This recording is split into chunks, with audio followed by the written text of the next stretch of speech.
Shalom, shalom, shalom. Want to give all honor and glory to Yahweh, Bashim Yahushua, Shabbat Shalom, to all the 12 tribes scattered abroad.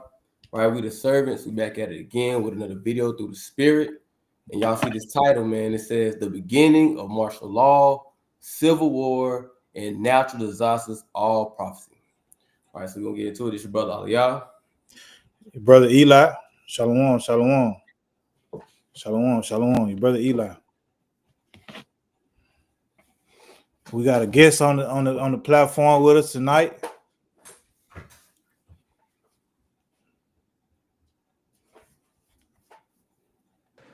Y'all hear me?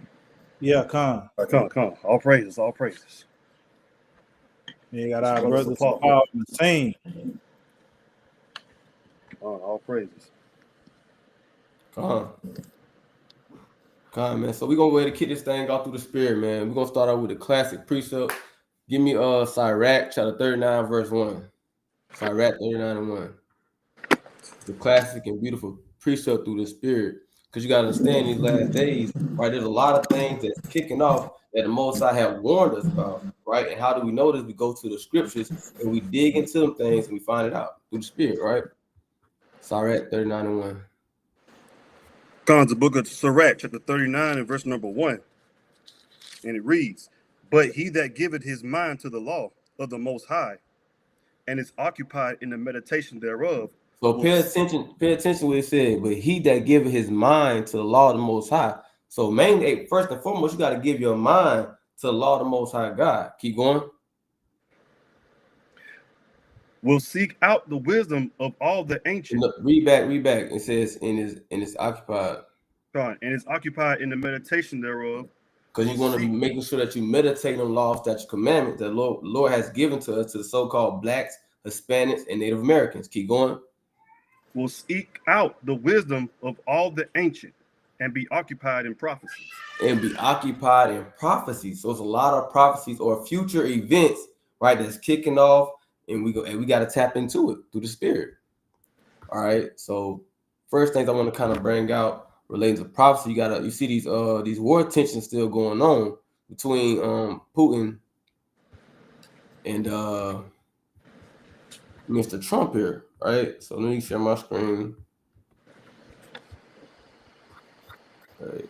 So this has been a big thing right here that Putin and Trump have kind of they're getting together, right? So let's go into this, right? This is a big thing, not just in the United States, but around the world. Right? It says the two leaders agreed to maintain contacts in order to bring the Ukraine conflict to an end. So now we're not gonna go to the full thing, but they kind of discussed a lot of things, and one of the things they discussed was this Ukraine conflict. But if you haven't been paying attention, right, as they're getting together to promote this Ukraine issue, basically they're speaking of peace. This is peace talk. This is what you call peace talk. So in the midst of them having peace talk, you have the Russians making advances, right, against Ukraine. So before I get that, can you give me 1 Thessalonians chapter 5 and 3? Yeah, if we're gonna share the scriptures out, you gotta pull them up on your side for the screen, because I got all you the power. Kind of got you, King. You know, pull this out right quick. I'm gonna pull it up. Got you. 1 Thessalonians 5. 1 Thessalonians chapter 5, verse 3. You got that, King? You ready? Yep. Come. It's the book of 1 Thessalonians chapter 5 and verse 3. "For when they shall say peace and safety." So it says, for when they say peace and safety, so you gotta pay attention. There's gonna be a time where people are gonna say, hey, talking about peace. So this conversation, this meeting between Trump and Putin is a peace, it's kind of like a peace talk. It's what you call peace talk. Keep going. "Then sudden destruction cometh upon them, as travail upon a woman with child, and they shall not escape." So when you hear people talking, having peace talks and things like that, understand this. It says sudden destruction. It says then sudden destruction cometh upon them. So when you hear, when you get in this moment where you continue kind of relax, they tell you everything's going to be okay, everything, you're safe, you have nothing to worry about. That's the time you need to be worried. So it says, then sudden destruction cometh upon them, as travail upon a woman with child. So we think about it, when a woman is with child, when she's pregnant and that baby is on the way, she don't know the exact time. It could be one day she eating a nice little burger and fries. Next thing you know, she in labor. That baby's on the way, right? And that's just how it is with this destruction. At first, things seem kind of calm, like there's nothing going on. The next thing you know, it's all out war. It's all out madness. All hell is breaking loose. Sudden destruction. All right, but keep going on that though. Verse 4. But ye, brethren, are not in darkness, that day shall overtake you as a thief. It says, but ye, brethren, are not in darkness. So we should not place ourselves in darkness or be a part of darkness. What is darkness? Darkness is wickedness. Straight like that. That's what darkness is, right? The law, statute, commandments, that's that light. That's the way to go. That's that path of righteousness. But if you're in darkness, that day is going to overtake you as what? Read against that day should overtake you as a thief. But ye, brethren, are not in darkness, that day should overtake you as a thief. Right, so it says that day should overtake you as a thief, right? And that day, if you're not living in righteousness, you still in darkness, right? You're not being sincere, you're not being diligent, you're gonna be overtaken as a thief. That's gonna be caught off guard, and you're gonna get caught out there. You're not gonna know what's going on. You're not gonna be ready. You're not gonna be prepared. Why? Because you're still in darkness. When you think about it, when it's dark, you can barely see. You don't even know what's going on. You walking as if you're blind. That's what's gonna be like if you're not being sincere, if you're not being diligent, you're not using discretion. You're gonna get caught off there. You're gonna get caught off guard through the Spirit. All right, so keep reading. Verse 5. Ye are all the children of light and the children of the day. We are not of the night, nor so when it says ye are the children of the light and the children of the day, meaning, and also think about this, you got to behave as the children of the light. You got to behave as the children of the day. It tells you in the book of Romans chapter 13 verse 11, the night is far spent. We live in the last days. A lot of things is kicking off in the world. Now is not the time to take yourself in seclusion and go back into the world, which is darkness. Now It's not that time. It's a whole lot of sickness going into the community. You got brothers that was mighty Israelites, now they back in the world doing God knows what. You got people, just going off, right? Going off and going back into the world, leaving the light and returning back to darkness. All right, keep going. Therefore, let us not sleep as do others. Oh, what's that, King? Read 5 again. Verse 5. Ye are all the children of light and the children of the day. Right. We are not of the night nor of darkness. So we cannot be of the night nor the darkness. And what gives us that light, what brings the day, is keeping the law, statute, and commandments of the Most High God and having faith in His Son Yahushua. Right. Keep reading. Therefore, let us not sleep. Let us not sleep. This is not the time to be slothful. This is not the time to take your hand off the plow. You got some brothers in this thing is falling back to sleep. This is not the time. It's not the time to be making excuses. It's not the time like, man, no. Get in and fight. Put in the work. It's not time to wax worse. You got to wax mighty in these last days. But you got some Israelites who know who they are. They're waxing worse. They're not reading like they're supposed to. They're not praying like they're supposed to. They're not putting in the work like they're supposed to. They're just waxing worse and falling asleep in these last days. Keep going. Therefore, let us not sleep as do others, but let us watch. But let us what? Let us watch and be sober. So it says, but let us watch and be sober. So you got to be watching in these times. What are you watching? You watching yourself? You watching your spirit? You watching for your household. You watching things that's going on in the world. You watching these prophecies. You gotta watch in these times and be sober. You gotta watch. And so today, it's like somebody said something. So these last days you want to watch, right? And so tonight, we're gonna get in a few things that you should be watching. But you got it, King.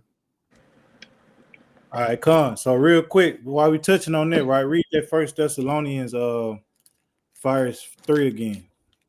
Because what when we bring it out, it's a good important thing. When we go back to this article, a lot of people in the world gonna be really putting their hope in their president, you know what I'm saying, in the leader or their so-called king that we'll call it biblically, right? They're gonna put their trust in their king.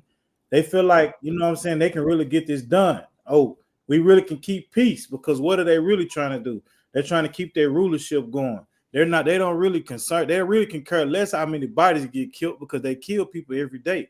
So when you look at what the main thing that they're trying to do is, they're trying to keep the rulership intact. So read that again.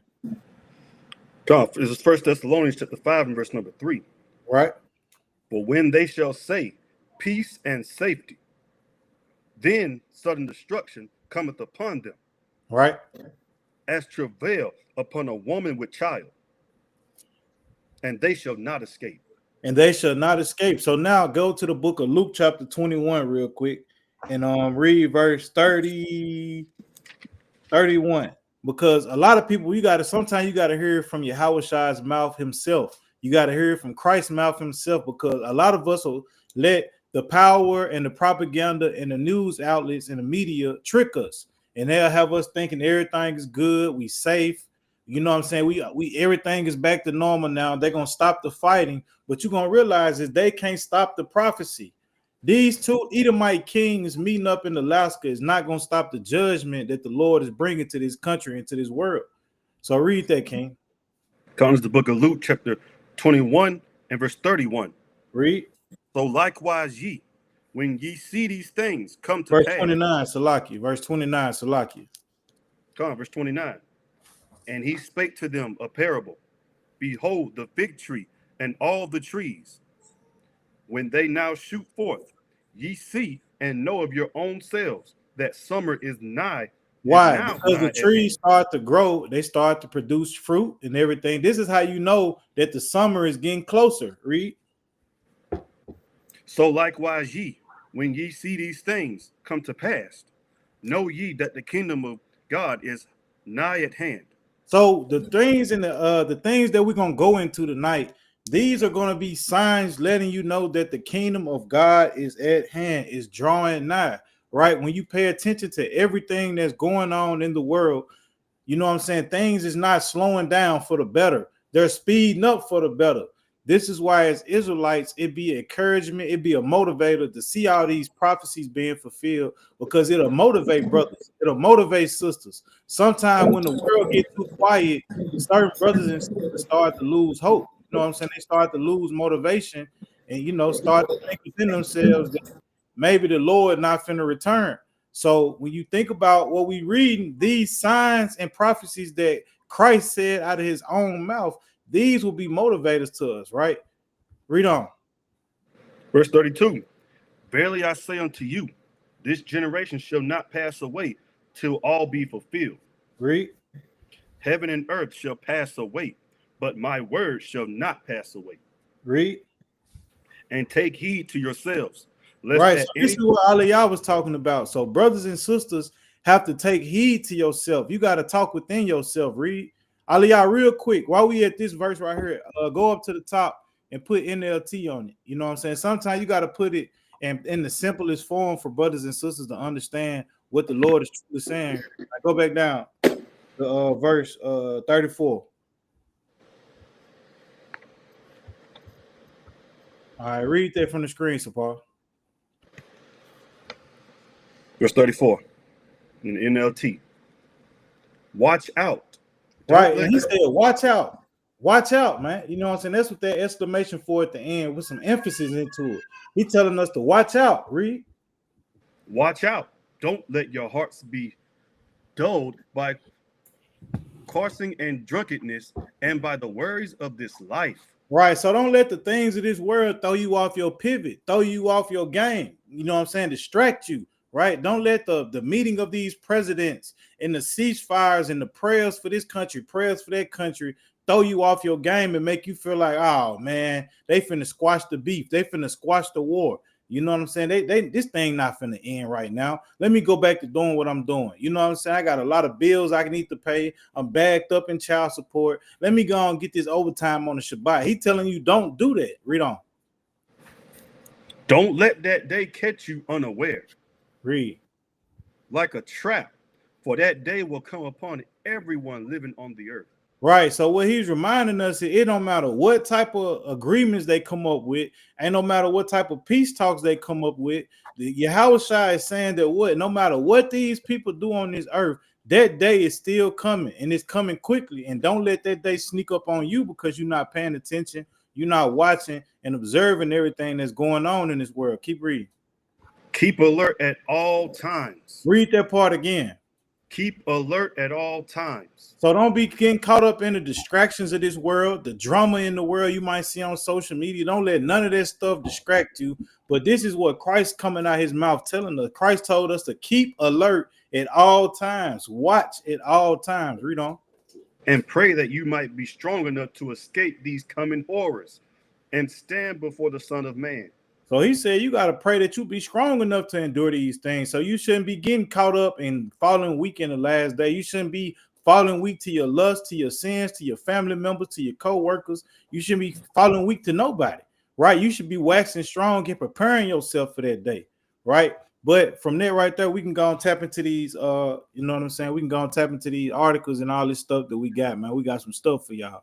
So we ain't trying to do too much time. That was all you got on your part. I was gonna let you go ahead and do your thing, King. I was going. Now let's get into it. We got articles, man.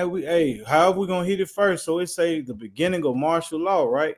So let's pull that article up. I'm gonna let you pull that one up because I got hey, my tablet is maxed out up here, man. Yeah. So man, we finna tap into a couple of different things, right? Because it's been a lot of stuff that's been trickling down in the world, right? In this country, as a matter of fact. And you know, hey man, it's a lot of things that's happening in these major cities that a lot of people they might be aware of, but you might not see how close it's coming close to you, right? So now, if you don't, let me see.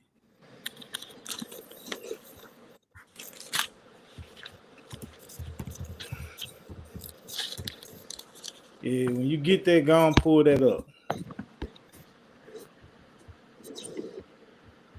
You see my screen? It's showing. Just see us right now. Not yet.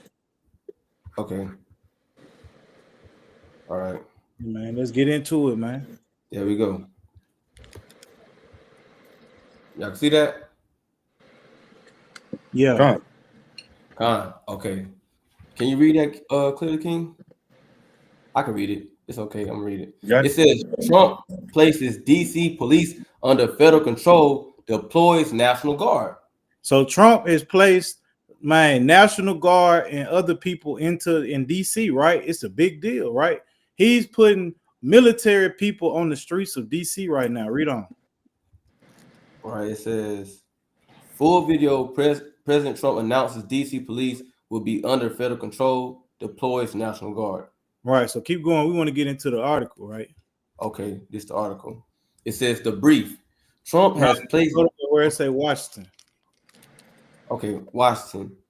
President Donald Trump announced Monday that he is deploying the National Guard to Washington, D.C. and placing the city's police department under federal control in an effort to boost public safety in the nation's capital. Right. So when you look at what Trump is doing, man, he's saying he's trying to produce safety, right? But when you hear things like this, man, you got to always be alert and be aware. When have they ever been about promoting peace and safety over here? You know what I'm saying? When you look at since the 1600s, since the 1500s, all the way up into 2025, there has never been no peace and safety in America, right? There has never been no time where nobody was safe except the so-called oppressors, right? But the thing is, there is a different agenda behind this, right? Because there's a lot of stuff going on in the world for seen and unseen that a lot of people might not know about. But where does he want to start first? He want to start in his neck of the woods first because it can seem like it's genuine, right? But keep going. Con. I'm deploying the National Guard to help reestablish law, order, and public safety in Washington, D.C. Trump told reporters at a news conference at the White House, and they're going to be allowed to do their job properly. Right. So, and now also, I'm gonna show you this, right? I'm gonna show you how much of hypocrisy. Watch this, man. And give me that words were smoother than butter in Psalms chapter 50, 55. Pull this up real quick.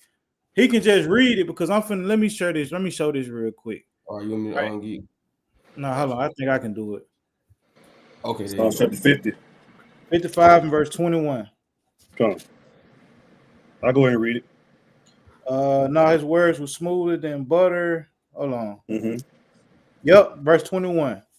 Come on. This is Psalms chapter 55 and verse 21. The words of his mouth were smoother than butter, but war was in his heart. Right, but it said, but war was in this man's heart. So you see my screen, right? Come on. Right. So now I want to show y'all something here. This is how you know that Esau is the devil that the Bible speaks of. So when you think about the places that he's saying, he said he want to make it safe, right? Why not start with the most dangerous places in America? You see right here, you got Memphis first, Oakland, California second, St. Louis, Missouri third. You got Baltimore, Maryland on there as fourth. You got Detroit, Michigan, Alexandria, Louisiana. You got Cleveland, Ohio. You got New Orleans, Louisiana. You got Monroe, Louisiana. You know what I'm saying? The list goes on. And when you look at it, most of these cities is down south. Now, you know, as you keep going on down the list, it start going up north. But for the most part, most of these places like Memphis, Oklahoma, why they not getting this done first? If it's really about safety, why these countries and why these cities not getting it first? It's murder after murder in these certain cities, right? You know what I'm saying? Why are you focusing on DC? And when you pay attention to DC, you know what I'm saying? You can pull that article back up, King. When you pay attention closely to DC, the crime rate is, you know what I'm saying, slowed down over there, you know what I'm saying, from a year's past. So now why are they focusing on doing it over there first? Keep reading. Con. It says, read more, section 740. How long will DC police be under federal control? Right. Trump pointed to several recent high-profile incidents in Washington, including the fatal shooting of a 21-year-old congressional intern and the assault of a DOGE staffer during an attempt carjacking. Right. So now he's basing all of this, right, all off of what? Some things that happened to some little puny Edomites. It got nothing to do with our people. But on the main scale, what is really Trump preparing for? Trump is preparing for martial law because he rounding up. I don't know if you can pull up that article, King, or see it. But I got it. man, yep, just I'm talking about not that article, but the article of how many people they have arrested and everything. They rounding up homeless people. You know what I'm saying? They talking about they putting the military on the street. They snatching homeless people off the street, arresting them, and they arresting other people, and they telling them you gotta, hey, it's either two things. You either mentally ill or you on drugs bad.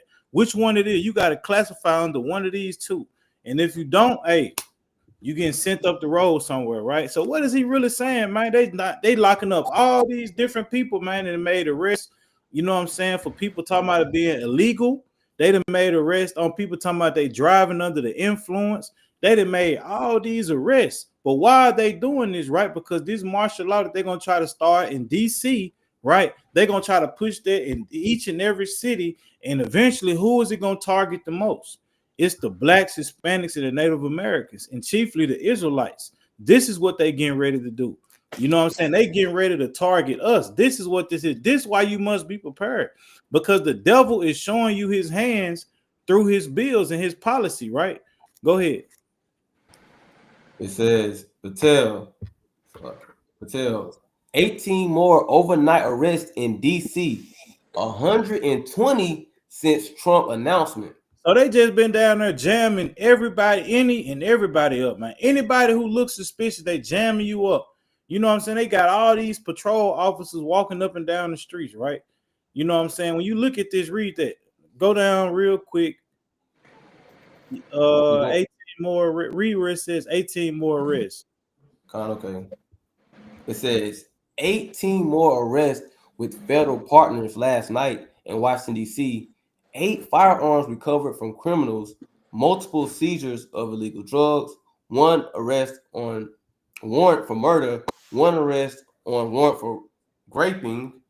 We're now over 120 arrests since President Trump initiative began. The good cops are getting the job done, Patel posted on social platform X. Right. So now when you think about all this, right? See, a lot of people, hold on, go back down, go back where you was. Don't move it, don't move it. Go right back to where you were. When you read this, right, and you read this with a blind eye, you would think, oh, they cleaning up the streets. They doing this for peace, peace, peace. But man, when you really take a look and read that, who is that really talking about? You know what I'm saying? Go up real quick so I can see the top of the article, King. I only see half of it. Right. No, go. This brother got the big finger. Go back to where you was reading it. Yeah. A little bit more. Yep. So when you think about them arrests right there, right? You got firearms. Who you think riding around DC with firearms, right? There's, Jake. Who you think 9 times out of 10 gonna be walking around with drugs on them? Jake. You know what I'm saying? When you think about this murder, so who are they really targeting out there and pulling down on? How you got to think about it. If Jake is seeing police and all these people in the streets, do you think in their right mind they're gonna be standing beside the police trying to get their drugs off? You think Jake gonna be sitting out there with the pole on them right in front of the police? So what are they doing? He has them on a mission and targeting certain people, right? But so now, you know what I'm saying? From that right there, let's get 2nd Ezra 15, verse number 24.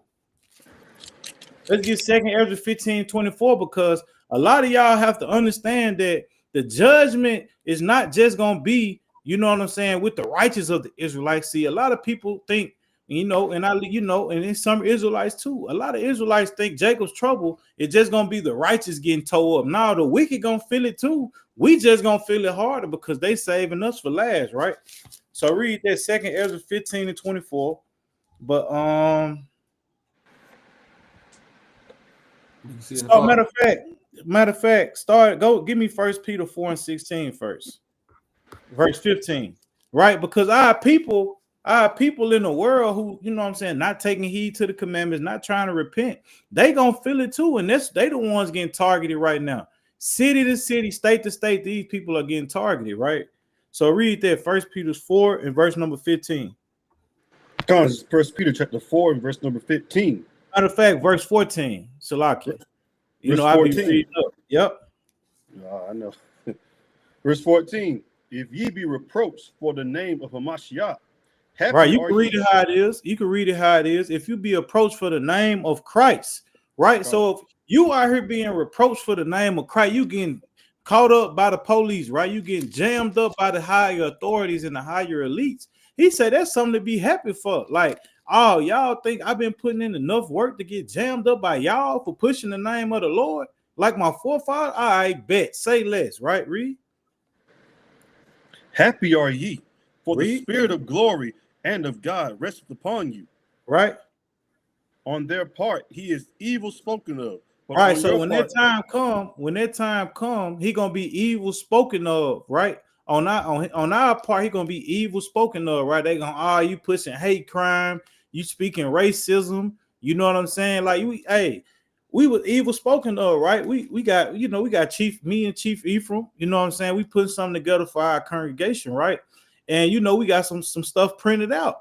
And you know what I'm saying? They didn't even want to call us and let us know that our stuff was ready, because you got black devils looking at our posters getting offended. You know what I'm saying? You getting offended because we telling you that Christ don't look a certain way. So now you want to speak evil on us and something that we paid for. You don't even want to give it to us. You know what I'm saying? So imagine what Esau gonna do when that time comes. When they look at all the artifacts and all the things that Israelites put out week in and week out, man, they're not gonna want to deal with it. So we definitely gonna be evil spoken of. Read on. For the spirit of glory and of God rested upon you. On their part, he is evil spoken of, but on your part, he is glorified. Right. So by us suffering through Christ, he said we're gonna be glorified. You know what I'm saying? His name gonna be glorified through us. Read on. Verse 15.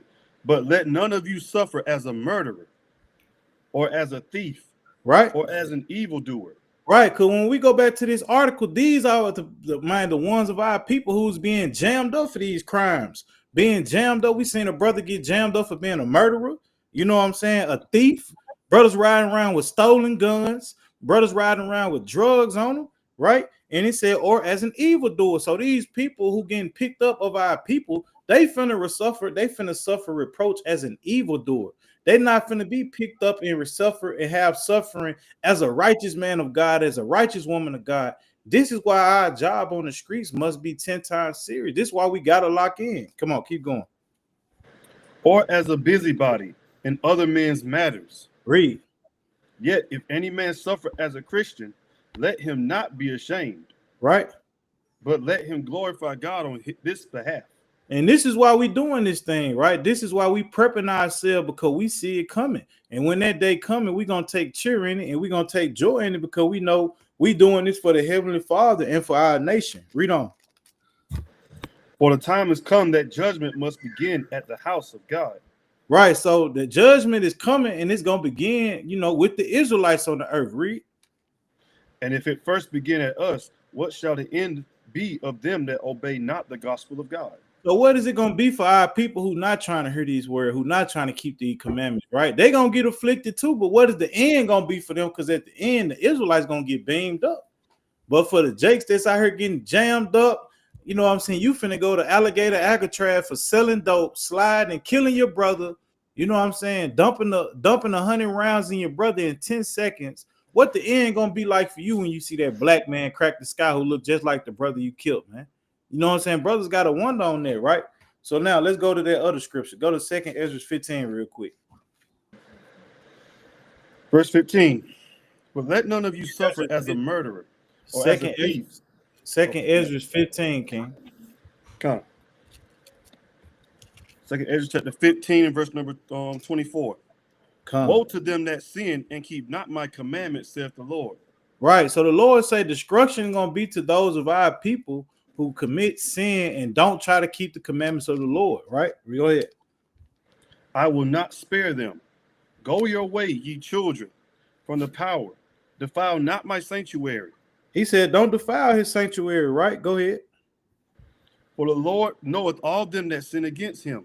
Right. So when you pay attention to this, right, the people that's getting jammed up, all the persecutions that's going to come to our people, right? The Lord said, hey, all y'all that's getting gunned down, that's being evil spoken of, you getting rounded up by the feds, your house is getting ramshacked, your bank accounts is being seized. He say, I know all of y'all who committing evils. I know every single last one of y'all who's sinning day and night, whoring out your sisters, prostituting your sisters. Right? Go ahead. And therefore delivereth he them unto death and destruction. And the Lord is going to set a lot of our people up to be sent, you know what I'm saying, some to death, and some's going to be destroyed. Some livelihood is going to be destroyed. Some of our brothers and sisters are going to spend the rest of their life in prison because they would not take heed to the commandments of God. And after that, going to have to eat missiles, right? Unless they repent in that situation. Go ahead.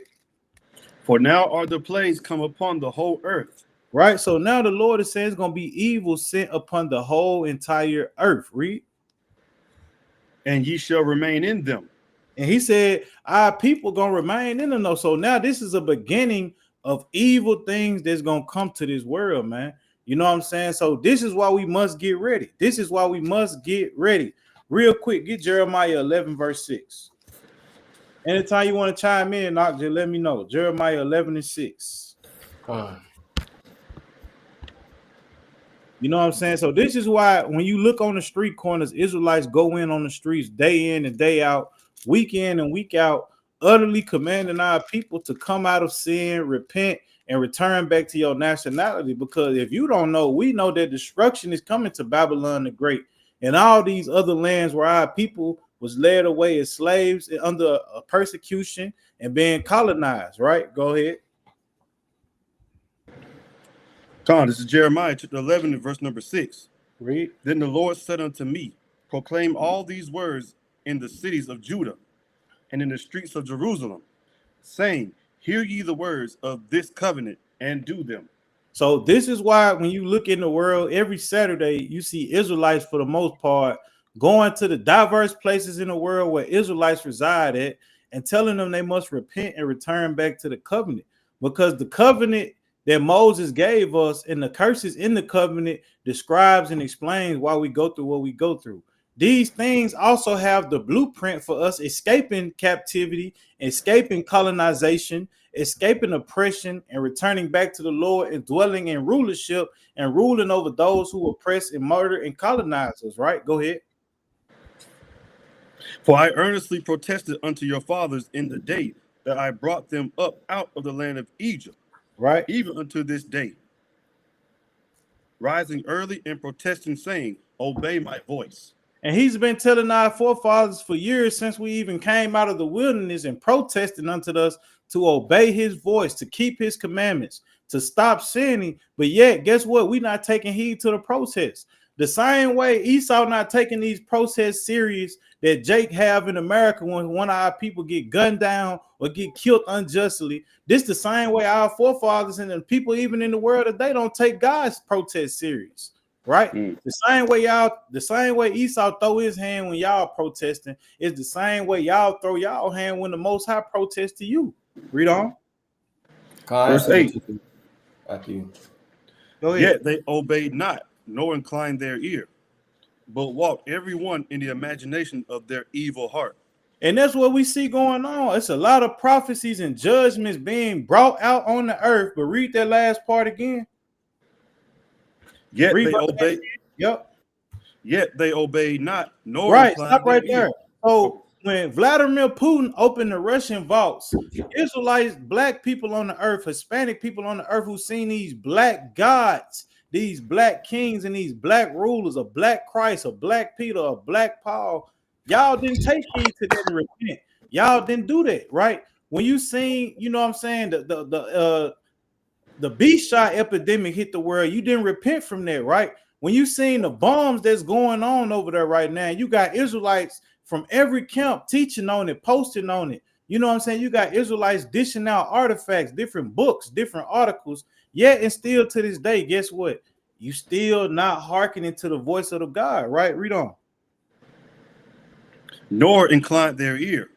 Oh, no, you trying to hear it. Nobody's trying to get knowledge from it, because, and this is why the Lord has to produce martial law and create civil war in our communities, because that's the only way y'all gonna want to hear it, right? This is when y'all gonna come looking for us, because right now, you know what I'm saying, Jake ain't trying to hear that. We just look like some bugged out dudes while Jake on the way to go trick out 500 at the restaurant with his lady, man. That's what we look like. Oh, them boy crazy. You know what I'm saying? Keep going. But walked every one in the imagination of their evil heart. And that's why Jake today freaking off, committing all manners of sin, but committing himself under the Nation of Islam. This is why when you look at the people that produce the Christian church, you got most of our women in the Christian church freaking off.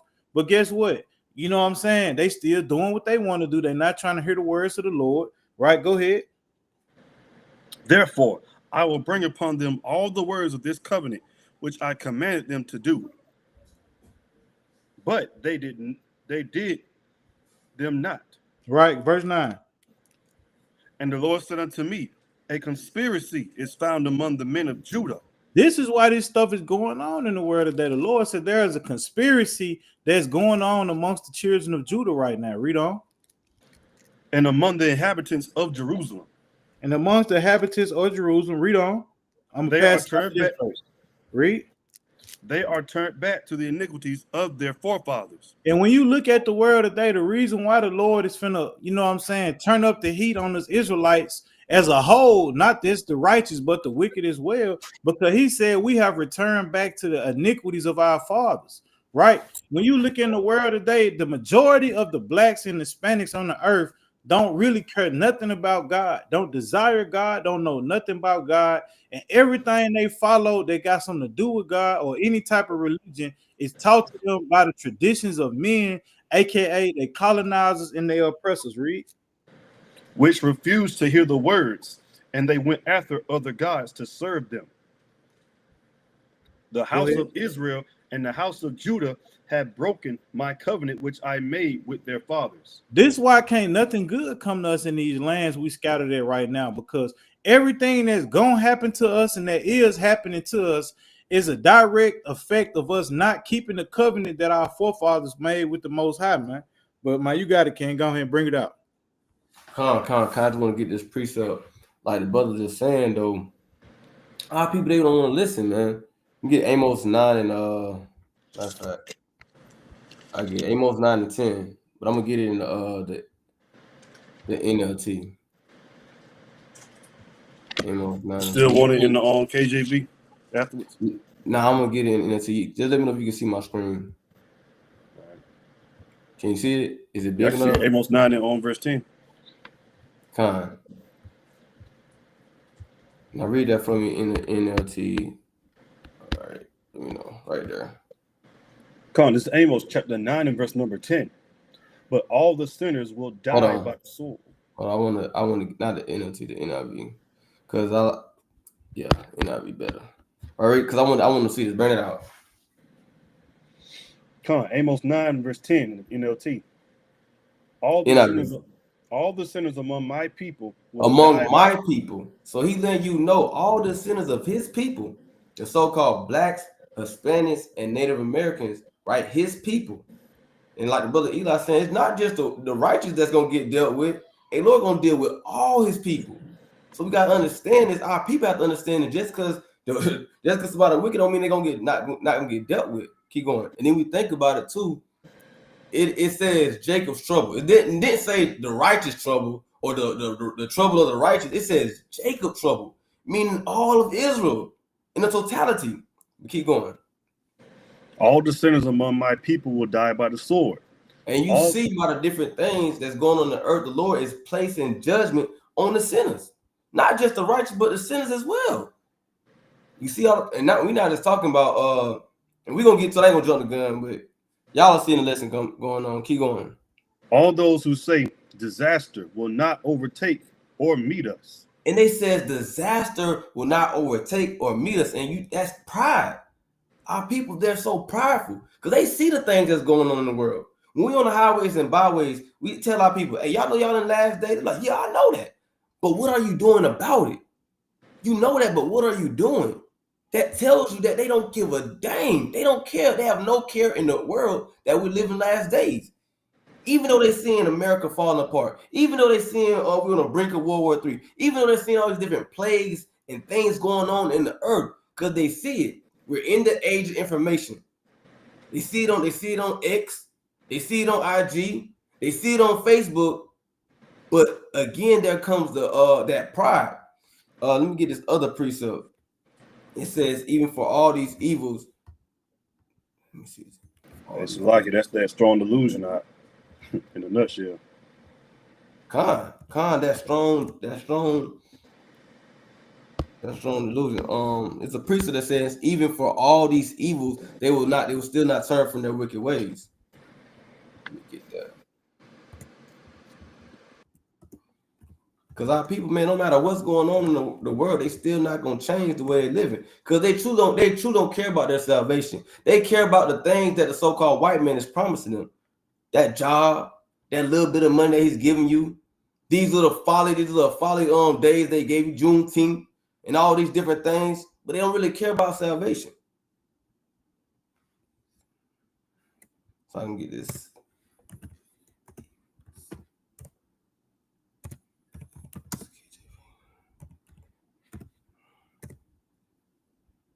Con, give me I'll get it. Second Ezra 16 and 20.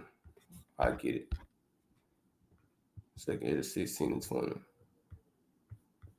Because this says a lot about our people, right? They can see the destruction, they can see the things going on. That's the same thing with Israel before. We think about it when the Babylonians came and took over our people, right? Ramset our people, took our king and his children. At that time, our people still didn't care what the prophet was telling them. Jeremiah kept warning them, hey, don't y'all take y'all behind in Egypt. Don't go to Egypt. But what they still decided to do what they want to do. They was talking crap, saying, oh, wait, we were serving these gods. this didn't happen to us, that didn't happen to us. So they still, even after all the things they seen going on, they still continue to do what they want to do. Right. You ready for it? I got it right here. Bring it out. Times the second Ezra chapter 16, verse 20. But for all these things, they shall not turn from their wickedness. It says, but for all these things, they shall not turn from their wickedness. So even though, like the brother brought out, hey, we look crazy sometimes on the highways and byways. We look like, they look like, man, these Negroes back up here again with the carpet on their bottom of their shirts, yelling and doing all this on it with that mic. But even for all these things, even the things that's going to come, right, they're not going to turn from their wicked ways. Keep going. Nor be always mindful of the scourges. Right, nor be always mindful of the scourges. But I just want to bring that out through the Spirit. Oh. You have some? All right, Con, I'll pray to the Most High. So now we're going to move on to the next topic at hand. So what we just got through covering is, man, you know, hey, there's a lot of things coming to this world, right? And they're going to come for our people. Say what? Salaki, I did want to bring this one article out just pertaining to that, though. All right, go ahead. All right, so just like how we was talking about this, we got to let y'all know what's going on. Check this out. It says, let's get it going. All right. Check this out. DC police announced Navy Yard juvenile curfew zone starting Friday amid Trump's takeover push. So now these people is under curfew. So when you listen to the title that we got up, says martial law. This is the process of martial law. Starting to tell you got certain time that you got to be in the house. It's going to come to a time where you ain't gonna leave your house at all. And if you leave your house, something bad might happen to you. Right? They could arrest you. They could unalive you. Who knows? But they're starting right now telling them, okay, Friday, we're going to give them a curfew. So, hey, let's read the article. Can you see the article, King? Can you see it, Sapa?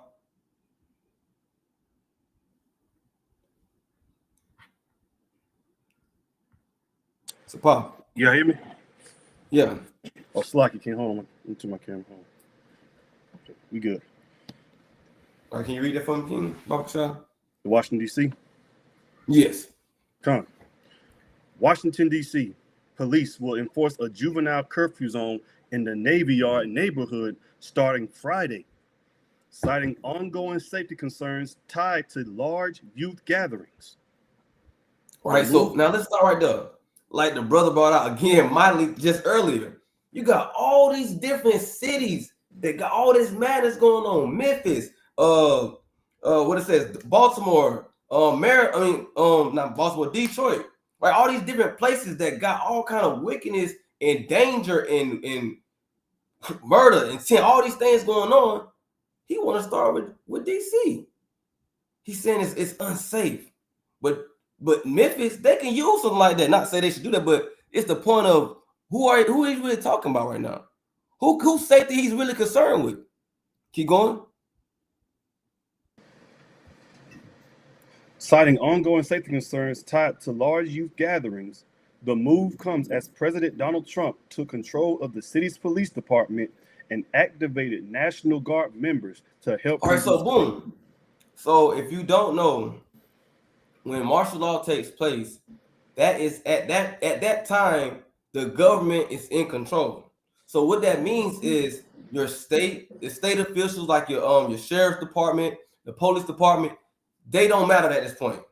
The top dog at that moment in time, the military is the top person at that time. So when they deploy National Guard, they say something like this, there's nothing that your local authorities can do anything about. Now they control. Now the National Guard, they're in control. That's a thing that happens with martial law. Keep going, though. Police Chief Pamela Smith announced the move Thursday, saying the targeted curfew is intended to prevent situations that pose a risk to public safety. All right, Slocky, keep going. Similar curfew zones have been implemented in Navy Yard and other areas throughout the summer. Okay, now stop. You good right there. So I'm gonna just read it because it's very small. It's very small. Oh, matter of fact, it's good. They got it right here. Where it says read more. Read more. I'm the mayor. He's the president. Browser navigates Trump's DC takeover in Fox 5 exclusive. You see that? Hold on. You see that? It's letting you know right now that yeah, he can say I'm the mayor, but it means nothing in martial law. So your governor, whatever city you stay in, your mayor, your governor, it doesn't matter. Once he put martial law into place, it doesn't even matter. He's in full control. Keep going. This weekend's curfew will run from 8 p.m. to 11 p.m. nightly, beginning Friday, August 15th, and continuing through Monday, August 18th. It applies to anyone age 17 within the following areas. Sorry, so it starts off with little things like this. And it's nothing for them to take it a step further.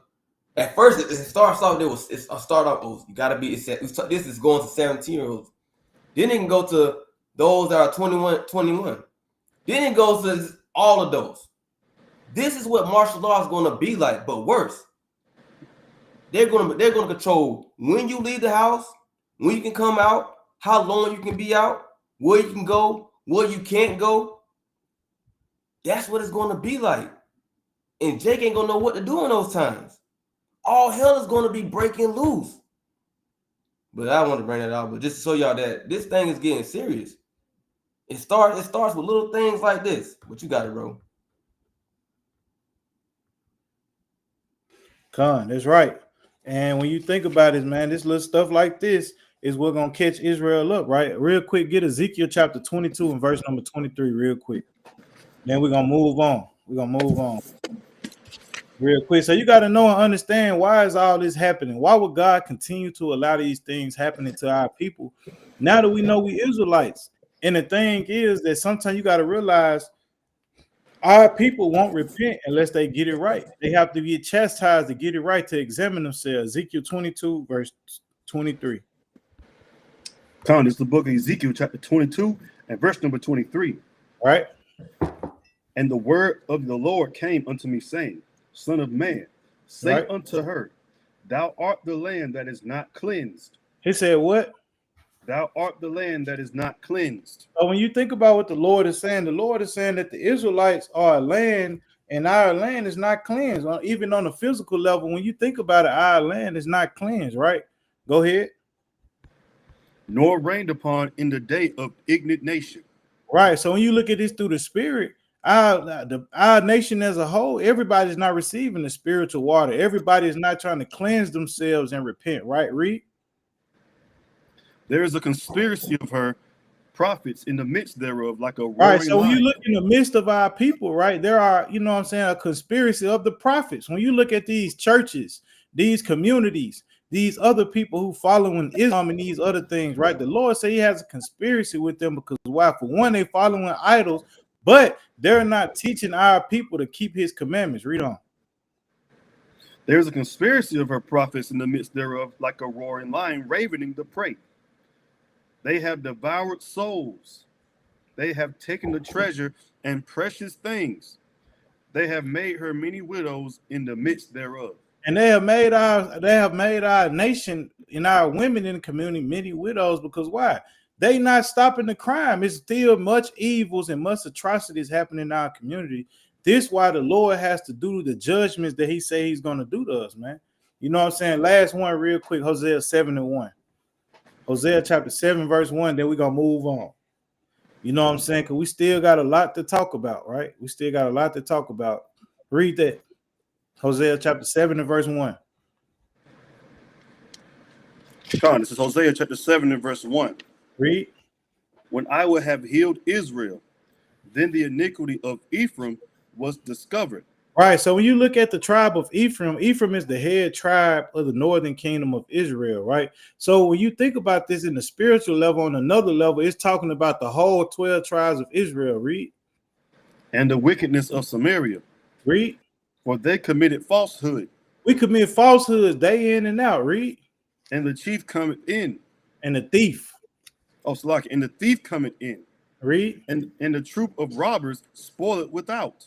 And when you look at it, the same people that's oppressing us, these are the same robbers that came in and robbed our land from us, right? Read on. And they consider not in their hearts that I remember all their wickedness. So when you think about all these things that's coming on our people as a whole, our people never sit there and consider that maybe all this stuff is happening on us because there is a still constant high rate of sin in our communities. There is a constant sin of hatred for our own kind in our communities, right? So this is why all these things is going on amongst our people. Read. Now their own doings have beset them about. And read. They are before my face. And the Lord say the things that we have done and we continue to do, these are the things that's causing our people to be destroyed. And this is why when, you know, the bills and everything that they putting in motion, these things finna, you know what I'm saying, put a lot of our blacks and Hispanic brothers and sisters in the hot seat. A lot of us finna continue to go through it because we warned y'all months ago. He's starting with the Northern Kingdom right now, right? He started with the Hispanics, but just hold tight and wait. He coming for the Negroes next, right? We told y'all this stuff months ago. You know what I'm saying? If you don't believe us, go back in videos and watch. You will see. We've been warning y'all that they were going to target the Hispanics first, and then right after that, they was coming for the Negroes, right, to oppress us. This is why when you look at what's going on in DC for real, the people really getting jammed up. It's, you know what I'm saying, the Israelites, the Jews, the so-called Negro in America, right? So now let's go ahead and move on. We're going to go ahead and move on. You know what I'm saying? For the sake of time, we're going to go ahead and move on. We're going to keep this train rolling. All right. So now let me share this. So now let's go and get into this next article, right? Which one I want to start with first? Yep. I want to go here first. Can y'all see that? Con, we can see it. All right, so man, go and start with that title, and we're gonna dive into this, right? It says how the world is reacting to Israel's settlement plan in occupied West Bank. Right. So if your brothers and sisters don't know what the West Bank is, right? This is Gaza. So it said how the world is reacting to Israel's settlement plan in occupied West Bank. Right. Go ahead. Plans to develop the illegal E1 settlement, which would jeopardize a future Palestinian state. Read that part again. Which would jeopardize a future Palestinian state, have been widely condemned. And it's being condemned because now people starting to realize that this man is evil. Esau is the devil that the Bible speaks of, man. This was a plan sought out from the beginning, man. This is what it was all about. You know what I'm saying? Because now we're going to show you how they lie, right? We're going to show you how they lie. Let me see. Can I find this other article real quick? Let me see. Man, I got some articles on here, boy. Hold on. All right, so now we're going to go to this article, but then we're going to go back to the other article. Before that, though, you know we got to get in the Bible, man. We got to get in the Bible when stuff like this come out. I think give me the book of Psalms chapter 64 and verse 6. We ain't going to put it on the screen, but just read it. You know what I'm saying? Because you got to realize, man, we finna figure out when you go back in time 2 years ago, how did the so-called war on that side of the world begin? So now let's look at this, right? So when he get this scripture, read that verse first. Now we're gonna read this first, and then we're gonna go to that verse. But keep that verse ready to read, Sapar. So read this. Psalm 64. Oh, no, read the screen. Okay, come on. Israel and the state of Palestine are in the Middle East, neighboring Egypt, Jordan, Lebanon, and Syria. Neighboring, all right. So these are the neighboring cities. So what we showing, brothers and sisters? This is the map, right? This is the Gaza Strip, right? This is Israel. This is the West Bank, and so look at what they're doing. All of this is in that area, right? This is the Gaza Strip, and this is the West Bank, right? So pay attention to the wars and all these things that they're doing, right? We're gonna read on.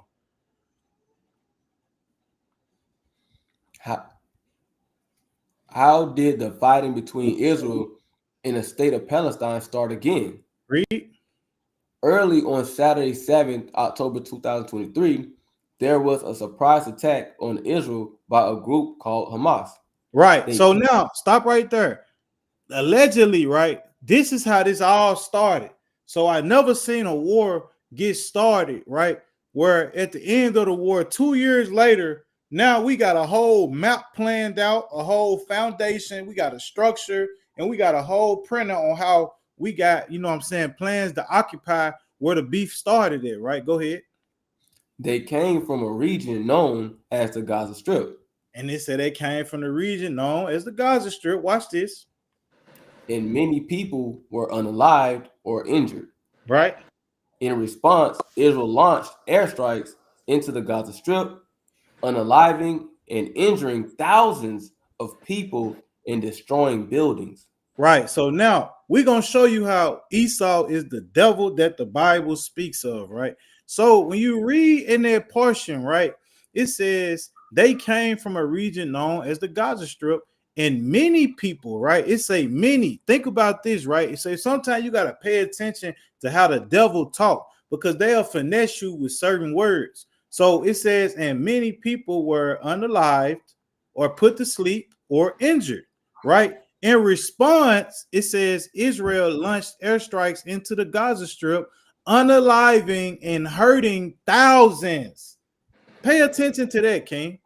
Now, I could be kind of crazy, bro, but don't it sound like to you, hey, somebody lying here? So how is it that they strike only hurt a couple people, but your strike hurt thousands? You know what I'm saying? Got a couple of thousand people out of here, right? So now read on.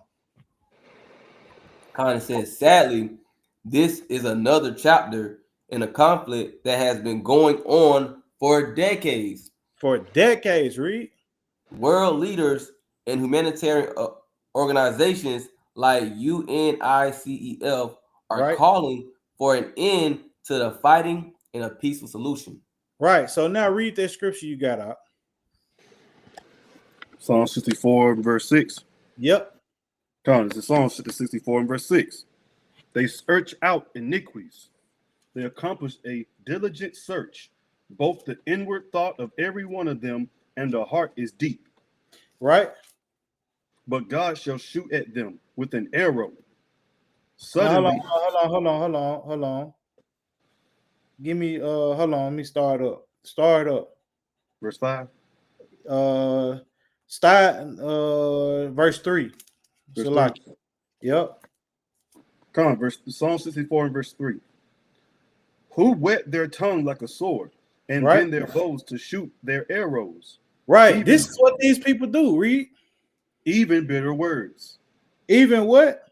Bitter words. Even bitter words, man. They set their words up to be able to put them in a predicament for war. So this is why when you go back to the top of this article, this is why they had to come up with this story, right? That they so-called got attacked. But when you think about it, Israel got an Iron Dome. So how was anybody able to get hurt by these weak missiles that Hamas had, right? And some people got unalived. But right after that, you know what I'm saying, you was prepared to wipe them out, right? Go to the book of Psalms chapter 58 and verse number 3. Psalm 58 and verse number 3. Start at verse 1. Verse 1. Do ye indeed speak righteousness, O congregation? Right. So when you think about these Edomites that's dwelling in this land, right, who so-called defending the land and defending themselves, are they speaking righteously right now when they speaking and declaring their opinion on this matter and telling you how this started? Right. Go ahead. Do ye judge uprightly, Read. O ye sons of men? Go ahead. Yea, in heart we work wickedness. I'll read it again. Slow down. Yea, in heart ye work wickedness. Yea, in your mind, you work wickedness, man. You came up with a plot and you know what I'm saying? You executed it, right? You did the same thing that your brother did on another side of the world, right? Stage an attack so you can attack and go in for the gusto. If you know, you know. Go ahead. Ye weigh the violence of your hands in the earth. And you weigh your hands of violence in the earth. You make it seem like the violence that you commit in the earth is not that bad. It's not a big deal. We were defending ourselves. They started it. Read on. The wicked are estranged from the womb.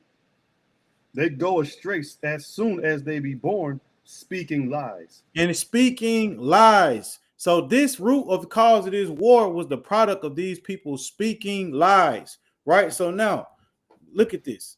It says a 9-year-old boy stands in front of buildings that have been turned to rubble in Gaza City. So this is the root cause of the lies that they spread, right? But Esau as a whole, man, this is the birthright and the blessing that they got from our forefather, right?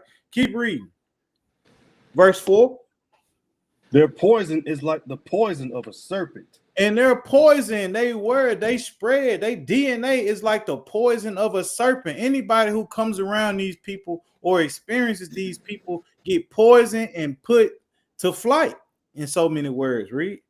They are like the deaf adder that stoppeth her ear. Right now let's keep going. Now let's go down real quick. Read what they say out. Khan, it says, what is the Gaza Strip? Uh-huh. The Gaza Strip is a small piece of land in the Middle East, Kantwada, that sits between Israel and the Mediterranean Sea. Right. It's 40 kilometers long, about the size of a large Australian suburb. Right. And it's home to over 2 million people who are known as the Palestinians. So when you think about that, man, when we fast forward, I want to keep that number in mind.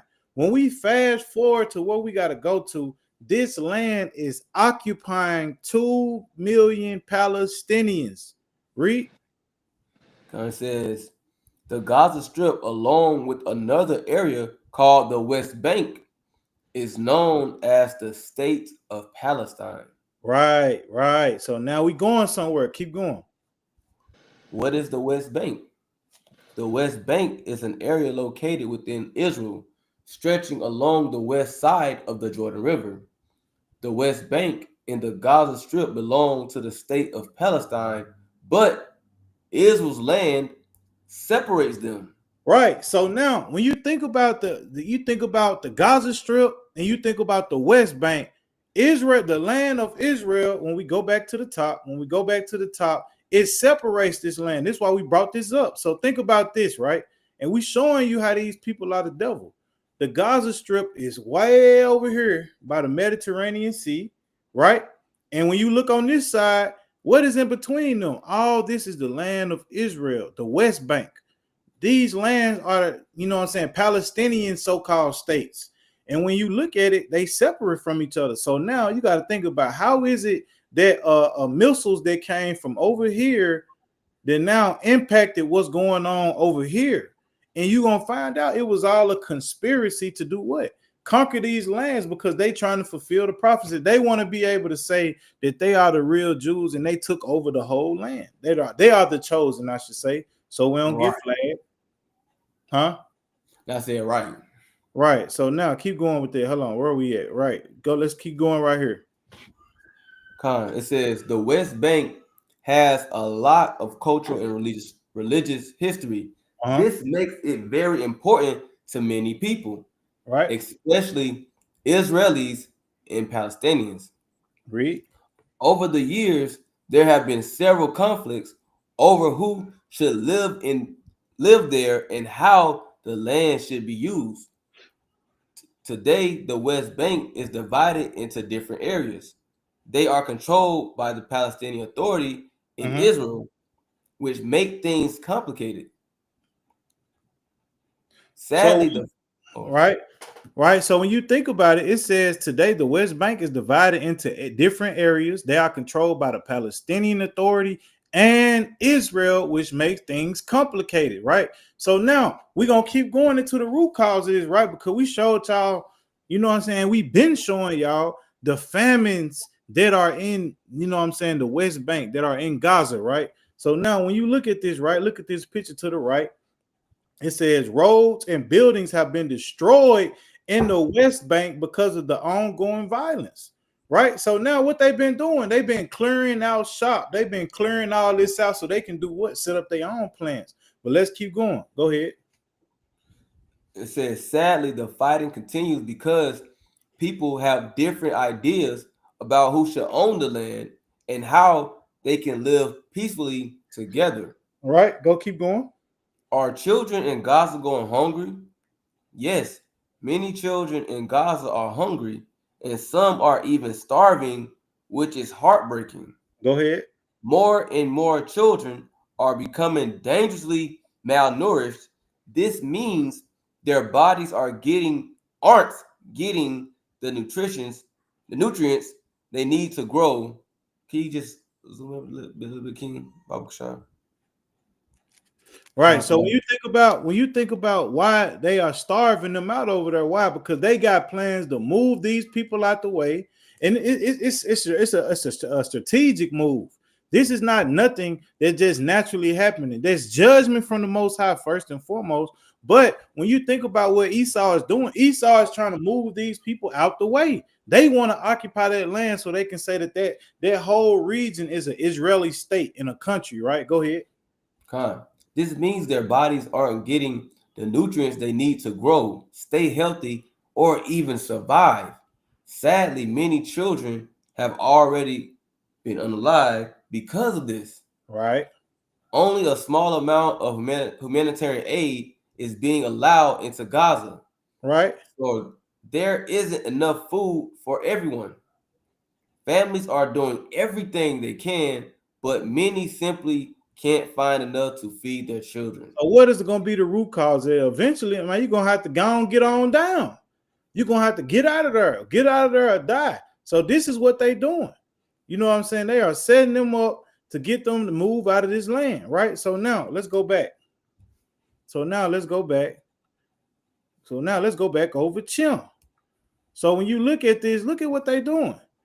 This is what they're talking about, man. Why these people are over, and this is how you know that these people are the devil. Real quick, give me the book of Micah, chapter 2, and verse number 1. Because remember what the lady said, man. Remember what the article said. This has been going on for a while, right? So watch this. Give me that in Micah chapter 2 and verse number 1. It's the book of Micah, chapter 2, and verse number 1. Right. Woe to them that devise iniquity and work evil upon their beds. Right. When the morning is light, they practice it. Right. So woe to the people who sit back in darkness and devise plans to conquer people, right? Conquer people, read, and make war, read. They practice it because it is in the power of their hand. Because God right now has gave Esau the power to wage war and conquer lands, conquer the people, and do as thou wilt, so that at the end that the Most High can bring these people down. So when you think about this who the scripture talking about? It's talking about Esau. It's talking about the wicked on the earth. Read on.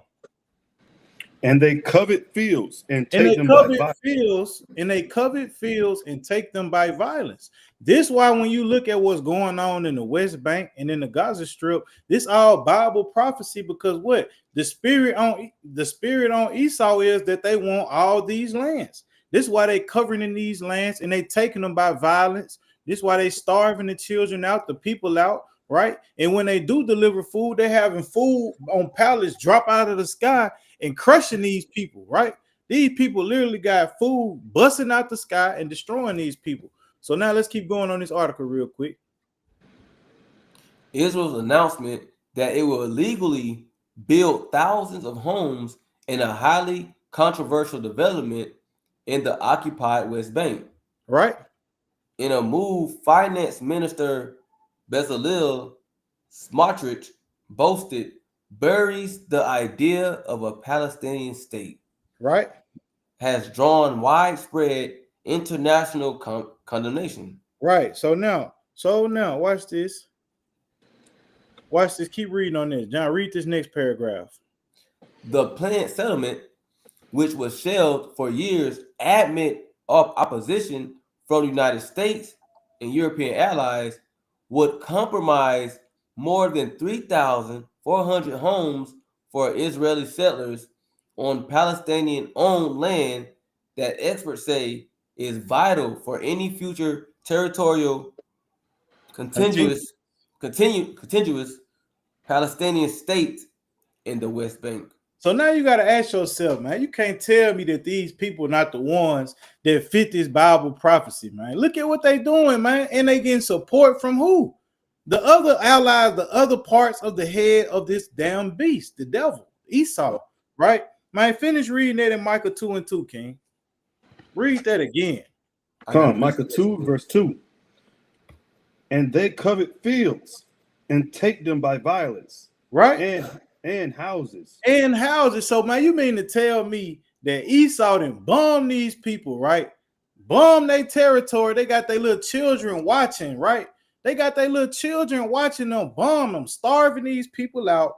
And now you telling me now you finna get funding, and it's important for territory reasons for a contiguous Palestinian state. You know what I'm saying? You oppressing these people and bombing these people, destroying their homes just so you can set up homes for your people there, right? Keep going. And houses, and take them away. So and this is what they're doing to the Palestinians. They taking their houses away, bombing them, bulldozing them down so they can rebuild their homes. Read on. And take them away, so they oppress a man and his house, even a man and his heritage. Even a man and his heritage. So when you think about it, quote unquote, this is supposed to be the Palestinians' heritage to their children and ancestors, they land, the Palestinian state. But what is Esau doing? Esau coming and strip that thing away from them and bombing them out, starving them out. They ain't gonna have no choice but either get out, you know what I'm saying, or get put to flight. But you got it, King, if you got something to say. Con. Hey, can you give me Beckett chapter 2 and start at verse 5, Baba Kashab. Come on, it's the book of Habakkuk, chapter 2 and verse number 5. Uh-huh. Yea, also because he transgresseth by wine. Mm-hmm. He is a proud man. He is a proud man. And Esau, right? Esau and Amalek, they're so proud. These devils are so proud. When you see what we just read, it said this thing is controversial, right? This could cause problems. They're already talking about, okay, hey, y'all, we need peace. We want peace talks. We want ceasefire and all these things. It says it's going to cause problems with the United States and its European allies. And these devils, they don't care. They don't care. They willing to take these people's home, right? Thousands of people are going to be without homes. That's wicked, but keep going. Neither keep it at home, who enlarges You see that he's not keeping it at home. He's saying, you know what? To hell what we got going on. We already got this big land of Israel. Let's go and take these people land. Right? It already don't belong. We gonna speak on that, but y'all know what I'm saying. Keep going. Who enlarges his desire as hell. He enlarged his desire as hell. Keep going. And is as a death and cannot be satisfied. It cannot be. These devils can't be satisfied. They already bombing these people, the hell out of these people on the Gaza Strip. We've seen how they did it. The whole road is destroyed. Children starving. These people, they can't have enough, even though they're unaliving children, innocent children. I mean, what these children got to do with it? But they don't care. That's a devil for you. Keep going. But gathered unto him all nations. Keep reading. And heapeth unto him all people.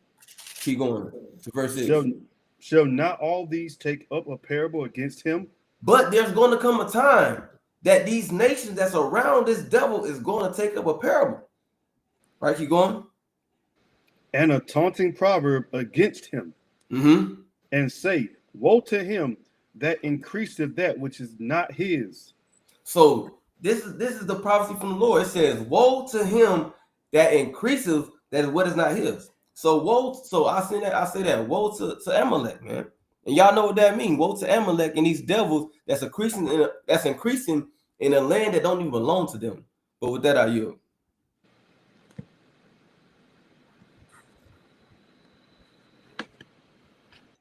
People, y'all know what that means. Woe to Amalek. Yeah, go ahead. Okay, come. Keep matter of fact, keep going that right there. I don't know what happened to him. All right. So can you go back to that we was going to? Oh, he went off. Yeah, he went off. It's all right. We're gonna keep going. So with that being said, right, these nations, Esau, he don't care what he do to these different nations, right? But if y'all paid attention to the last class that we had for, that's also judgment on the back end to what these nations have done to the Israelites. So it's judgment getting thrown all around the world, right? The Most High is judging all these different nations. Now, give me Nahum Give me Nahum chapter 3 and verse. Nahum 3 and 4.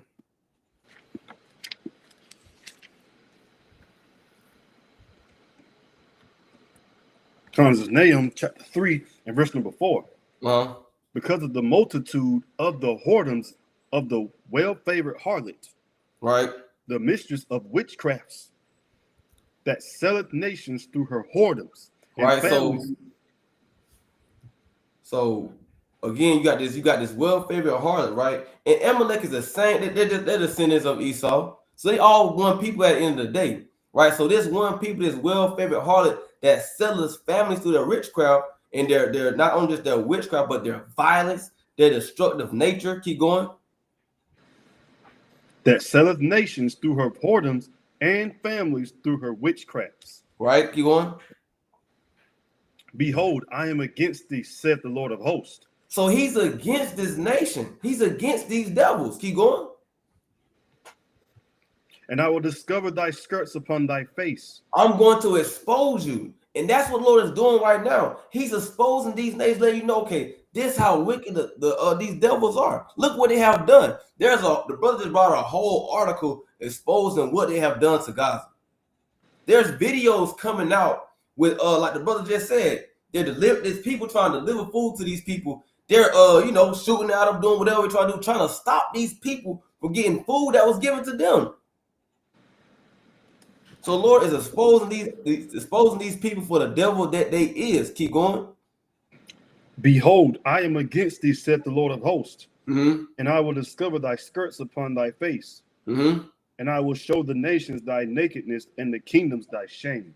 And the kingdoms they shame. So Lord is going to keep exposing this devil in these last days. And if y'all don't want to pay attention and see what it is, then that's on you. But it's coming out in these last days who the devil is. It's coming out in the last days who is God's chosen people. And it's coming out in these last days that they need to repent and keep these commandments. But Right. I use it. All right, real quick, give me the book of Isaiah chapter 5, verse 8, man. Because we're not taking our foot off Esau's neck, man. We're not taking our foot off Esau's neck. The wicked got to be exposed. Why he getting there real quick, King? Keep reading on this right here. Read that where it says Palestine and go. Let's dig on that. Khan, Palestine.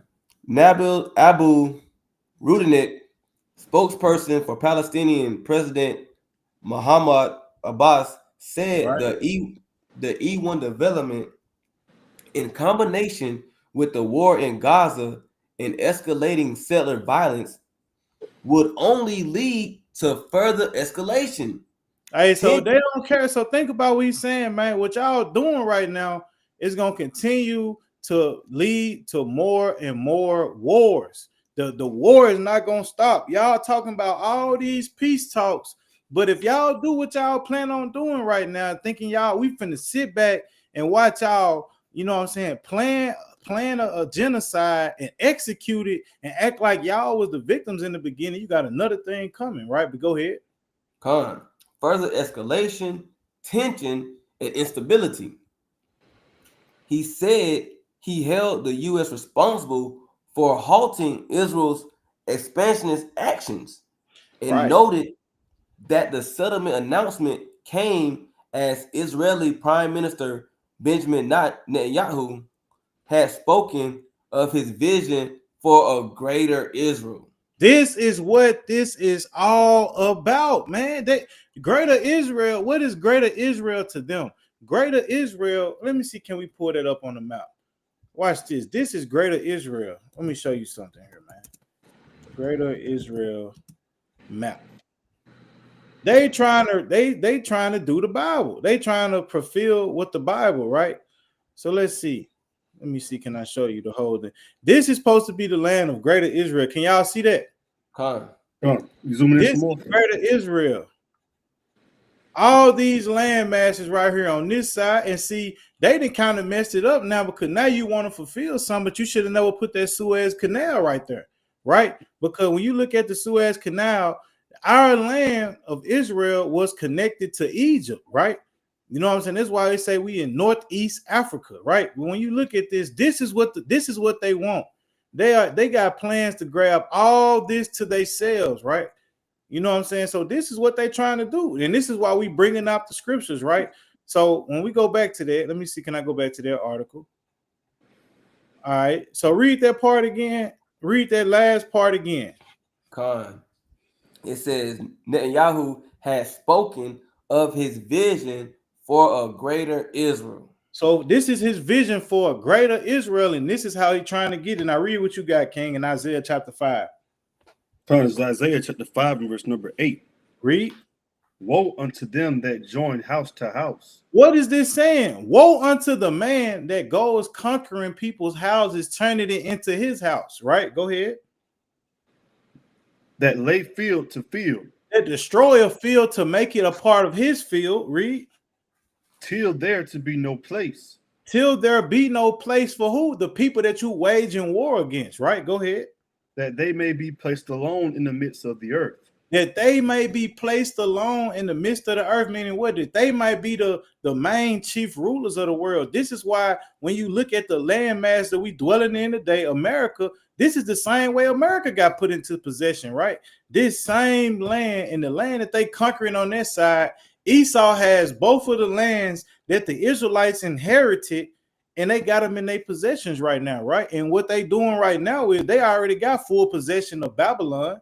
Right. So what are they doing now? They're trying to gain full possession of our homeland, which they will call it Greater Israel, but what was the whole land of Israel that we inhabited and that our forefather Adam inhabited. But that's neither here or there for today. But let's keep going. That was it on that. No, verse 9. Yeah, okay, come on. In mine ears said the Lord of hosts, of a truth, many houses shall be desolate. So the Lord say, hey, that's what you're doing. Hey, so for a truth, ain't gonna be many houses that's gonna be destroyed. You know what I'm saying? Based on the evils that y'all doing, and the Lord say on his hand, right? Go ahead. Even great and fair. Even great houses, great kingdoms gonna get destroyed. You know what I'm saying? And nice, delicate houses, all the mansions that you see in Babylon gonna be destroyed. All the nice palaces that, you know what I'm saying, the Edomite devils got over there in that land. He said they gonna be destroyed as well. Go ahead. Without inhabitant. Without inhabitant. And he said when he get finished with destroying y'all lands, there ain't gonna be no inhabitants to go tell the story. Read on. Yea, 10 acres of vineyard shall yield one. Bath and the seed of an homer. That's it on that, King. Yep, that's it on that. So now we're gonna get a video real quick, Kings. We're gonna get a video real quick, and we're gonna, hey, this is for fair use. This is for fair use. We just gonna watch this. Look at what the world is saying to this, right? Real quick. We gonna watch a little bit of this. We're gonna get to the 1 minute and 50-mile mark. And all of y'all, if you got something after this, King, just let me know. We're gonna get in there. So we're gonna watch this video. We want to show y'all this clip real quick. And again, this is fair use. It ain't no sound on it. Yeah, it's muted.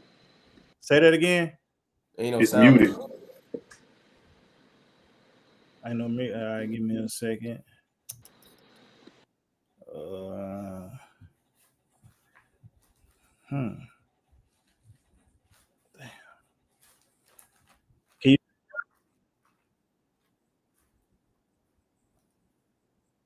Can y'all hear it? Can't hear it. Can't hear it. This is madness. Satan. Sharing the windows. All right. Let me see. The other video played clear. Give me a second. All right, Ali, y'all just speak real quick. Let me set this up. Con. Give me the book of 2 Thessalonians chapter 2, verse 3.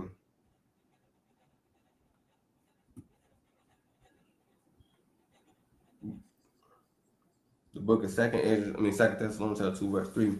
So you gotta understand, right? Again, the Lord is doing something these last days. He's revealing who the son of perdition is, or that first of all, go ahead, read it. You got it? You muted. God, this is 2 Thessalonians chapter 2 and verse 3. Mm-hmm. Let no man deceive you by any means. Right. For that day shall not come, except there come a falling away first, and that man of sin be revealed, the son of perdition. It said that man of sin, right, the son of perdition, right? And when we go into that word perdition, it says destroying, utter destruction of vessels, perishing, ruin, destruction. So there's a man that's nothing but that comes to him but is destruction.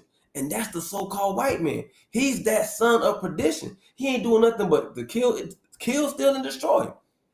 He's destroying, he's destroying people in this land, and he's destroying people in that land. They all fall under the umbrella of the so-called white man. They might have different names, just like how we, the Israelites, we got different names. You got the tribe of Judah. You got the tribe of Benjamin. You got the tribe of Naphtali, so forth and so forth. Same thing with these Edomites. So the Edomites over there in their land, which is Amalek, they're going out and and the Lord is showing you that this is the son of perdition, a man of destruction. And he's not going to stop just there. He don't care about the war. He don't care about things escalating. He don't care about the children. He don't care. He want to get what he wants. If that ain't an evil man or a sinful man, I don't know what is. But as the brother, yeah, let me try again. Yeah, let me try now. Okay. Also share tab audio.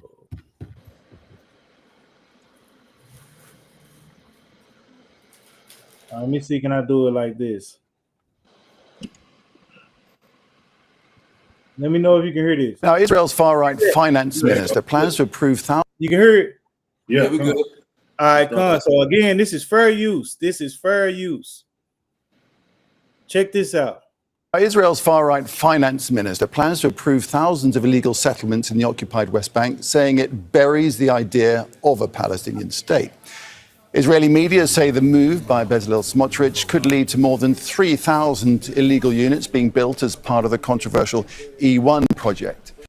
The minister is quoted as saying strong international opposition has forced the project to be frozen until now. So let's take a closer look at what Smotrich wants to push through. The only internationally recognized boundary between Israel and Palestine. So Salaki, real quick, pay attention to this box at the bottom. It has United Nations recognized boundary, illegal Israeli settlements, separation wall, proposed Israeli wall, right? And he's going to show you how Esau is breaking the covenant and the agreements that they made with these people, and what they're doing is outright wrong, right? But keep going. Let's keep going. Is known as the Green Line. But in 1967, Israel occupied the West Bank. And since then, it has annexed Jerusalem and has built illegal settlements in and around occupied East Jerusalem. You can see them in blue. In 2002, Israel started building a separation wall around them, cutting them off from the rest of the occupied West Bank. And you can see that separation wall, that's in red there. And this is known as the E1 plan, and it aims to create, as we said, more than 3,000 illegal Israeli settlement units. If implemented, the plan would connect the illegal Israeli settlements with Israeli annexed Jerusalem, cutting deeper into the West Bank. Okay, let's take this on now with our correspondent Hamda Saluti, who joins us on the set in Doha. Hamda, welcome. So tell us more about this project and just how it flies completely in the face of international law. Well, this is a project that's actually been in the works since the 90s. You're talking about more than 30 years of this plan to take Palestinian land and transform it into illegal settlements. But the main problem here with this E1 plan is that it would completely cut off the occupied West Bank to occupied East Jerusalem. Essentially, what rights groups are saying, destroying all territorial continuity that would lead to a future Palestinian state. But what this government has said is that they want to do everything in their power to block the establishment of a Palestinian state, to continue pushing forward illegal settlements. And this plan in particular is now being expedited. Now you see that, right? You see that.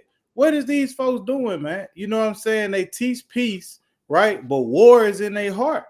You know what I'm saying? These folks came out and made it seem like, you know what I'm saying? Oh, we just trying to, protect ourselves, and they hit us first. But no, now what are you seeing, man? They out here trying to annihilate these folks, dog. So this is why we telling you Esau is the devil, man. Can't nothing good come from them, right? Real quick. Now let's watch this last one real quick. Hold on. Let me show you. Preacher King. Oh, go ahead. Do your thing real quick. Go ahead. Hey, real quick. Can you give me Psalms 55 and verse 20? Because the brother brought out verse 21, right? Like war's in his heart, but check out verse 20. Bring that out.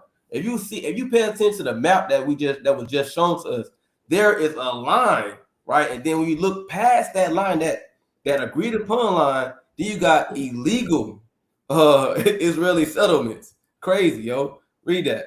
Psalms 50. Comes to Psalms chapter 55 and verse number 20. He hath put forth his hands against such as be at peace with him. He hath broken his covenant. He has what? Broken his covenant. He has broken his covenant. That's how you know this a devil, man. They agreed upon this land and said, okay, y'all gonna stay here and we gonna stay there, right? But he's broken his covenant, right? He went back on his promise. Hey, that's a devil for you, right? And then further on, like the brother already brought out, hey, he speak these buttery smooth words, but the whole time war in his heart. But that I yield though. Right. And he took the precept right out of my hands. Boy, that's the one right there. They broke the covenant because now we're gonna show, the agreement. Watch this. Let's look at the agreement. Let's read the covenant that they broke, right? Can you see this out? God said. Read that for me. God. Balfour Declaration. Statement of British support of the establishment in Palestine of a national home for the Jewish people. It was made in a letter dated November 2nd, 1917, from Arthur James Balfour, the British Foreign Secretary, to Lionel Walter Rothschild, second Baron Rothschild of Tring, a leader of the Anglo. It kind of cut off right there.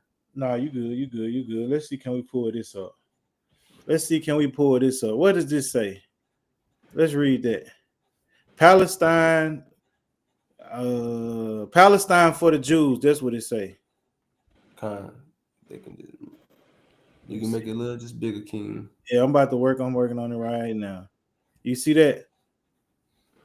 It says, Mr. Balfour was sent the following letter to the Lord. He said has sent. I'll read it. Let me read it for the sake of time. It says, Mr. Balfour has sent the following letter to the Lord Rothschild in regard to the establishment of a national home in Palestine. At the time, it was calling this Palestine, of a national home in Palestine for the Jewish people.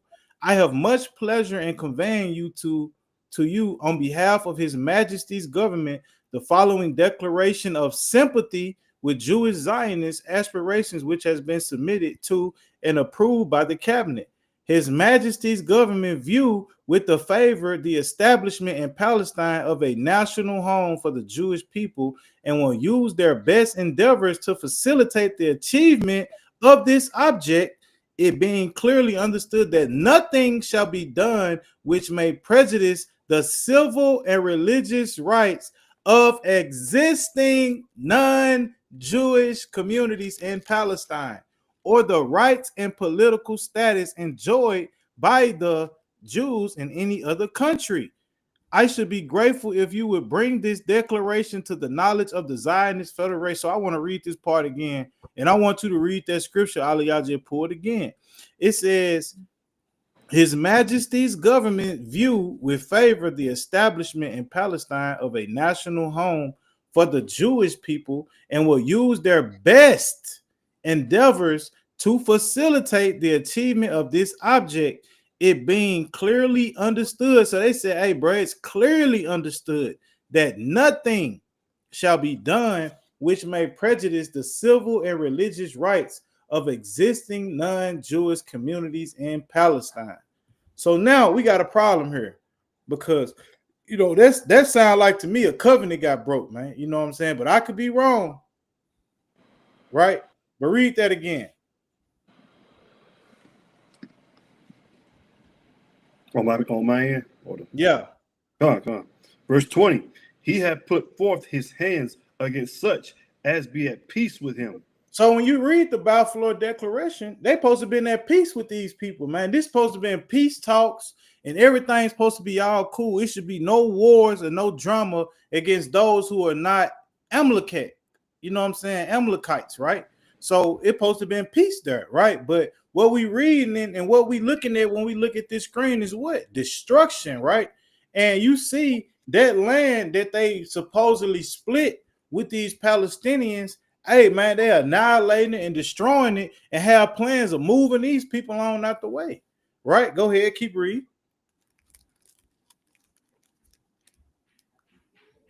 Come on, Sapar.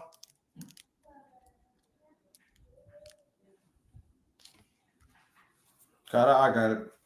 It says, he have put forth his hands against such as be with peace in him. He Right. have broken his covenant. He has broken his covenant, so he broke the covenant that he made with the, you know what I'm saying, the Palestinians, telling them there's going to be peace and they don't have to worry about nothing, right? Go ahead.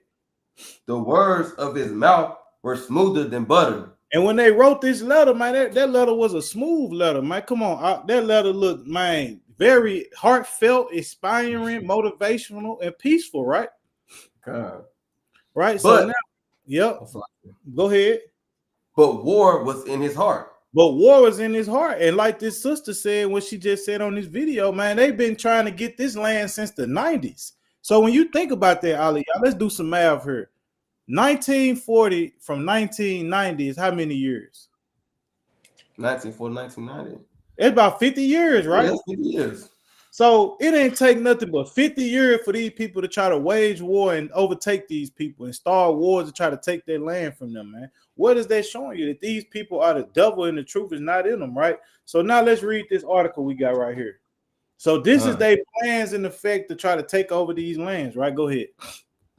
Israel targets emergency workers trying to help people trapped in Gaza City. Right? It says it. Now hold on, King. Not only are these people destroying these people, starving these people out, right? But now what does it say? It's targeting emergency workers trying to help them. They say if you trying to help them, you against my plans. Hey, I'm gonna deal with you, man. Right? Come on. As military closes in on a city, it continues attacks across enclave targeting Al-Shifa and Al-Aqsa hospitals. Right? Come on, keep going. Let me get it right for you. Hold on. Let me get it right. Come on. Palestinian residents of Gaza City have come under relentless Israeli bombardment as the military prepares for a major offensive to seize and ethnically cleanse the area. They're trying to cleanse the area, man. They cleansing the area of what? Hey, is it an oil spill in the land? You know what I'm saying? Hey, bro, this some trash get dropped off in the land. What are they cleansing the land of? Of Palestinians, man. Come on. Barring emergency workers from reaching people trapped in the residential Zayton neighborhood. Right. So now think about this. This is the hypocrisy, right? We over here talking all these peace talks, but where the peace at in this, man? You know what I'm saying? It's people trying to get people out of trap buildings and they trying to stop them like, nah, if he's stuck in there, he gonna stay in there. He gonna die. I mean, he gonna unalive in there, right? Go ahead. Gaza civil defense spokesperson Mahmoud Basal told Al Jazeera that the Israeli army had been firing at emergency vehicles trying to reach the wounded in Zayton. Hey, man, these people different, man. This is a different type of wickedness, man. You know what I'm saying? They said what they say, bro. They firing shots. Hey, what you doing? Back up. You know what I'm saying? Hey, man, give me the book of Isaiah chapter 10, verse 1 real quick, man. I knew when it came to this story, right, it was going to take time for us, man. And we can't even get to the good stuff yet because we got to touch on this, right? But, hey, that's why it's the Shabbat, man. Come on. Book of Isaiah chapter 10, verse 1. Woe unto them that decree unrighteous decrees. Right. So when you think about the decree that they distribute, they putting out right now, right? Hey, this is our plan to make a greater Israel, right? Go ahead. And that right grievousness which they have prescribed. And they are the ones that's writing all these atrocities, and they the ones that prescribed it. They created this genocide that's being done here, right? Come on. To turn aside the needy from judgment. Right. And to take away the right from the poor of my people, Right, go ahead. That And they did the widows, same thing with us, right? But we showing you that the same thing that they doing to us, they doing it to the other people in the world. Go ahead. that widows may be their prey, Right. and that they may rob the fatherless. And this is what they doing over there in that land, man. The same thing they did to us, they doing it to these people right here, man. You know what I'm saying? You got something else on this article right here, Aliyah? I want to get that one in Habakkuk chapter 2 and read verse 7. Go ahead.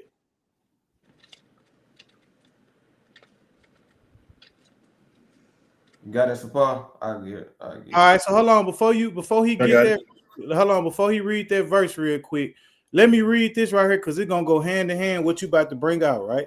It says, reporting from Deir el-Balah, Al Jazeera's Tariq Abu Hazum said Israel had been deploying heavy artillery, drones, and fighter jets with 4 neighborhoods of Gaza City, reporting that relentless bombarding shaking the ground day and night as the military advanced its plan. So, man, bro, remember what the girl said, right, on that article we just saw on YouTube, right?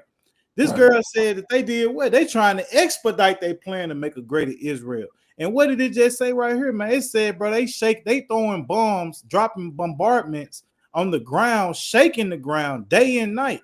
And the military is advancing. Watch this. It was, he said, a full dismantling of civilian life to ensure that people will never be allowed back into this area. This is what this is all about, man. This was a plan from the beginning to annihilate this land. But let me keep reading. I'm going to give it to you.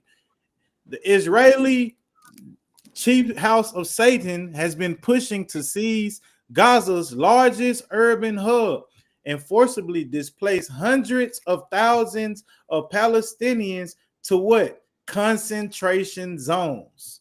Think about that now. But now I'm gonna show you how these people are liars now. Now think about what they say right there. It said what's the number? What was the number? It says hundreds of thousands, right? Remember that, right? So now I'm gonna show you. Remember what I told you? These people are liars, right?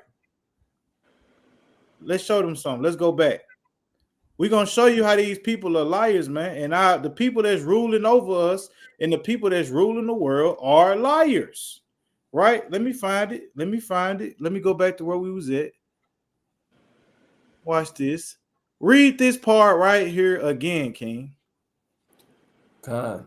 So it said thousands, right? So let's see how many people it said originally was over there.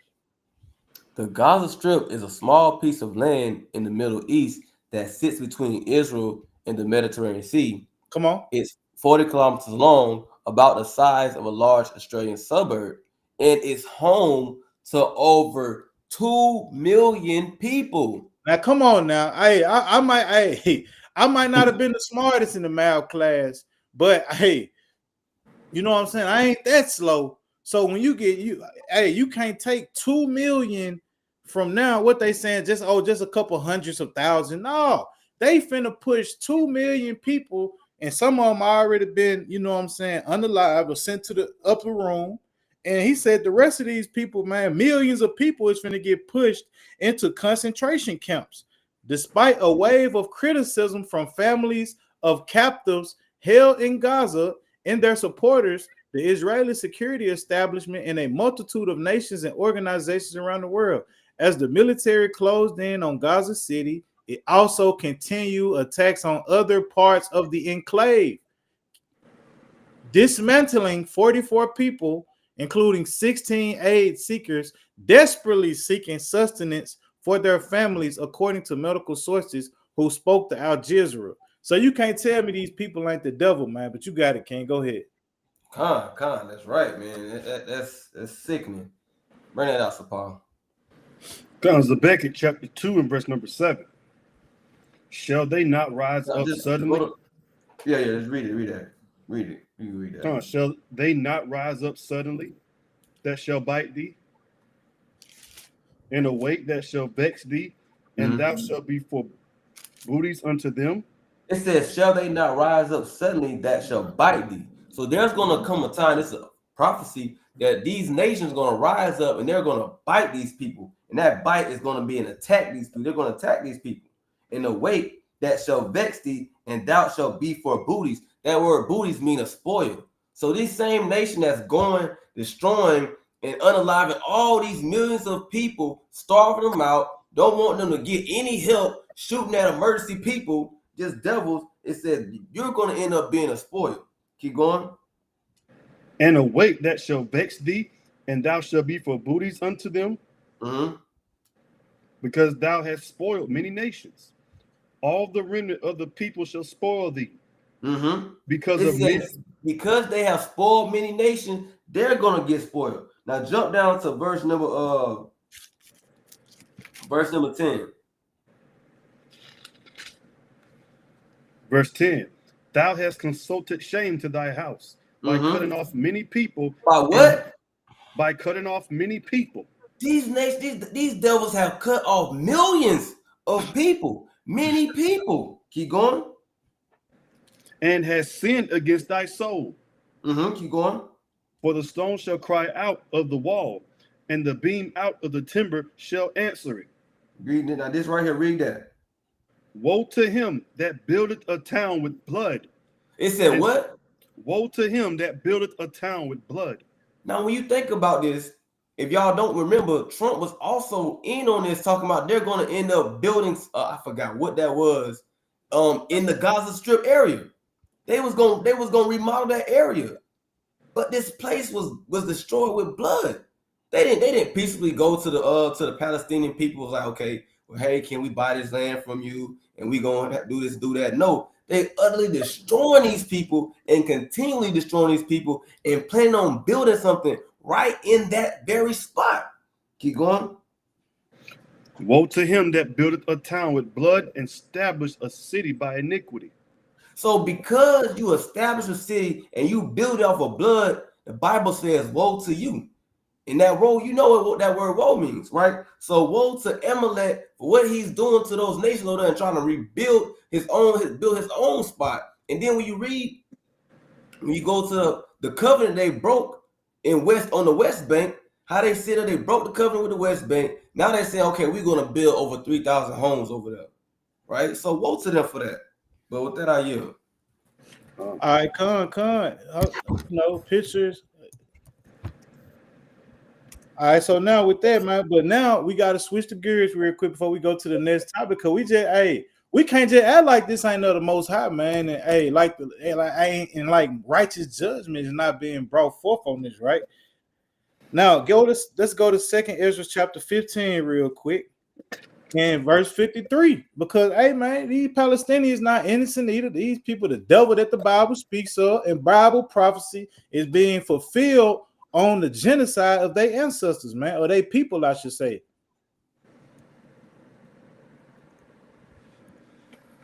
This is 2nd Ezra chapter 15, verse 53.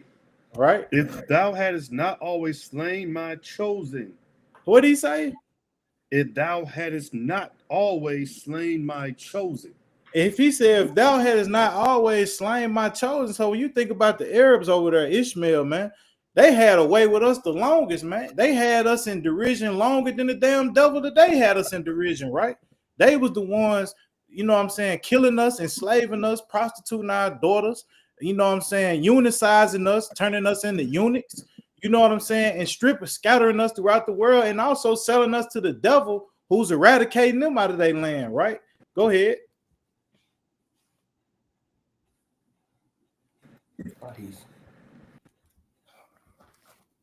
Go ahead, bro. What you waiting for? I think he messed up again. Yeah, go ahead, read. So, Aliyah. 2nd Ezra 15, 53. 2nd Ezra 15. Connection lost a little bit. Yeah, you giving up the ghost on us. You can't.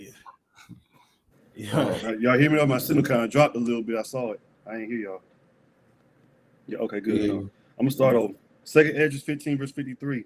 Right. If thou hadst not always slain my chosen, exalting the stroke of thine hands, and saying over their dead, when thou was drunken. Right. Set forth the beauty of thy countenance. Right. And they set themselves up for beauty and royalty in our homeland, man. Go ahead. The reward of thy whoredom shall be in thy bosom. And he said, the reward of thy whoredom and the evils that y'all have done to us, the idolatry that y'all have put on us in that land, gonna be in your own bosom. It's gonna be in your own backyard, right? Go ahead. Therefore shalt thou receive recompense. And therefore, the same atrocities and the war that y'all raised against us, the Lord say, y'all shall surely receive recompense. Read.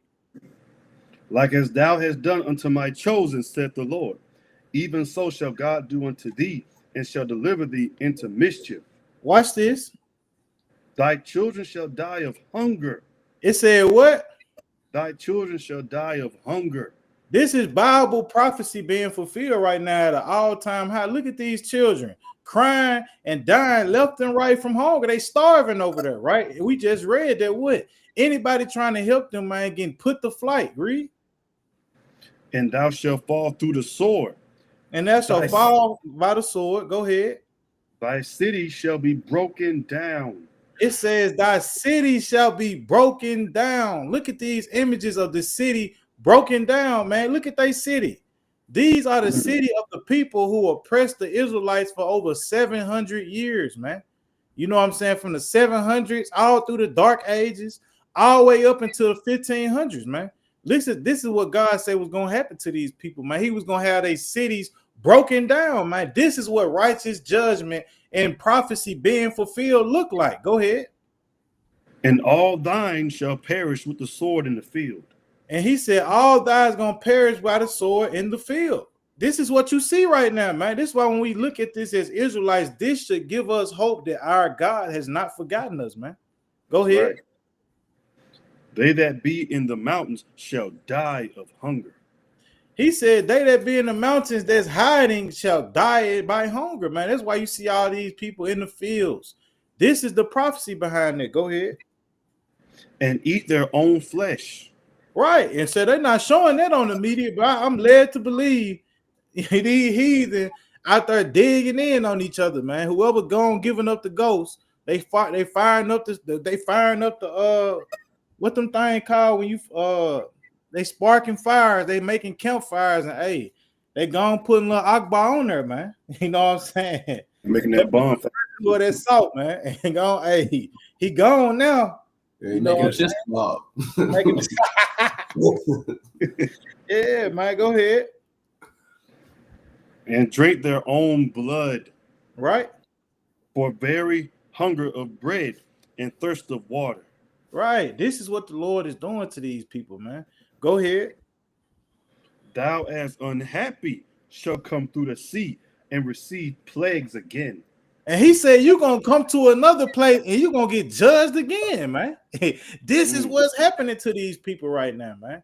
Come on. And in the passions they shall rush on the idle city, and shall destroy some portion of thy land, and consume part of thy glory, and shall return to Babylon that was destroyed. Right. And thou shalt be cast down by them as stubble, and they shall be unto thee as fire. So, man, Esau right now is unto these people as fire, man. You know what I'm saying? So we got to give the Lord praise and honor for that, man. That's what you call righteous judgment. And if you are Israelite, that's the only sign we need right now, man. The same way the Lord is repaying these people for the atrocities and the overkillings that they did to our people. Now they seeing how it feel, right? You got anything on there before we move to the next one? Can you got it? All right, so now we're going to go into another part of this thing, right? So now we're going to go to the Civil War. So now let's go to the next article, right? Let's go to the next article, man. We didn't stuck around in Ishmael and Amalek's playground for a while. Now it's trying to move on to somewhere else. Now let's read this. Blackwater founder to deploy nearly 200 personnel to Haiti as gang violence soars. Right. So now when you think about this, right? And sometime when you look at it, right? Let me see. Can I get this precept real quick? Because when you think about the oppressor that's set up over us, right? They gonna always paint the narrative and put us in the worst position when they, you know what I'm saying, got a secret agenda or something to put out against us, right? Go ahead, keep reading. It says San Juan, Puerto Rico, the security firm a former U.S. Navy SEAL, Eric Prince, will Mhm. soon deploy nearly 200 personnel from various countries to Haiti as part of a one-year deal to quell gang violence there. A Right. person with knowledge of the plan said Thursday. Right. So when you think about it, man, you know what I'm saying? You got puppets who set up in Haiti right now who's going over there to make war and humble and silence these people who are causing outcries and uproars in the land of Haiti right now. They overthrowing, they making prime minister step down, right? And why is this, right? So now we're gonna figure out some things today, right? Watch this. Now, why you see this, right? This was today. This was posted today. So they Blackwater. If you don't know who Blackwater is, let me see. Do I still got that pulled up? Blackwater is typically, you know what I'm saying? We just type it in right now so we can just read it to you. What is Blackwater? And look who it always ties back to. No, it's not. All right, here it go. I'm like, they always want to try to. It's the unorganic water. No, we're not dealing with that. Read this, King. Blackwater. Constellus, formerly Blackwater, No, is a Blackwater Company at the top, right? But go ahead. Blackwater Company. Constellus, formerly Blackwater, is an American private military contractor. It said it's a who? Who does it belong to? Is an American private military contractor. Okay. Founded on December 26, 1997, Right. by former Navy SEAL officer Eric Prince. Right. So a former Navy SEAL officer and created his own personal militia for certain contracts to go handle the business, Reed. It was renamed Z or XE Services in 2009 and was again renamed to Academy in 2011 after it was acquired by a group of private investors. Private investors. So what would private investors need with this group? They need them to handle their certain dirty work, right? So now we're not going to spend too much time reading that because we just let you know it's coming from the beast himself of Babylon the Great, right? So now let's get back to this, right? Go ahead. I was just gonna say, and then if you read down more, they also have done things for the CIA, and you know how the CIA get down because right. You know what they did to the Black Panther Party. You know what they did to the gangs, the Bloods, the Crips, and things like that. We know what they did to these different areas when on the crack scene. Right. So I just want to say that, man. Okay, yeah, good point, bro. Good point. All right, so now let's get back to this. It says, no, matter of fact, we don't have to use this no more because we already see what they're doing, right? We already see what they're doing. All right, so now let me show you this. Let's go back. Let's show you this. But I already know what I got to do first. I gotta stop doing this. I gotta go back over here because I already know it ain't gonna let me do it this way. But now I got plans for that, right? All right, let me see. Let me find it. Man, where is it? All right.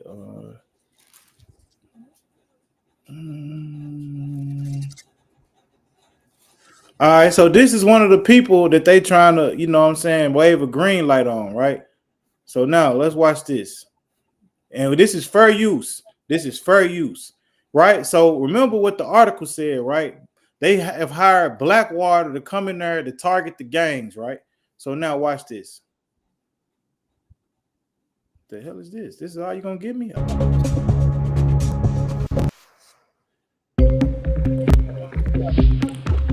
That's mad. He's out here just trying to do that stuff. This is what happens at Browns and Eagles.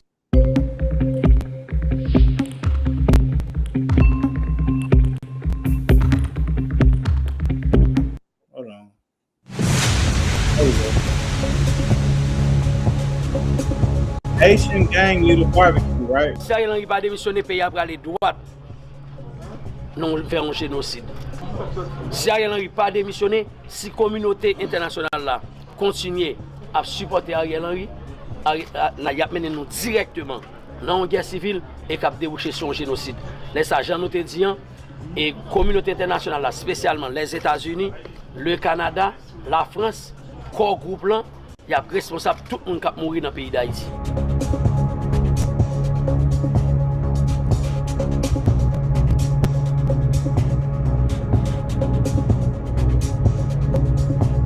So what is this saying right here, right? What we are seeing and witnessing right here is what? These are the gang leaders that they're supposedly looking for and they trying to aux. It's because, and you, as you see right there, right? He said he had, and they also, if you know the history that's going on in Haiti, they made prime minister sit down because what they are tired of is that governments like France and Babylon the Great are sending in puppet leaders to rule over their people and oppress their people. And you know what I'm saying? They got one of their presidents knocked off in 2021, right? They feel like Henry had something to do with it, and many other countries had something to do with it. And what they want to do is they want Haitian leaders to be of their people who will be for the people. Because when you look at what's going on in Haiti right now, Haiti is one of the most poorest countries there is in the land right now, right? So when you think about that, this is what's going on, right? And this is the conflict of this man standing up, right? Watch this. When you read,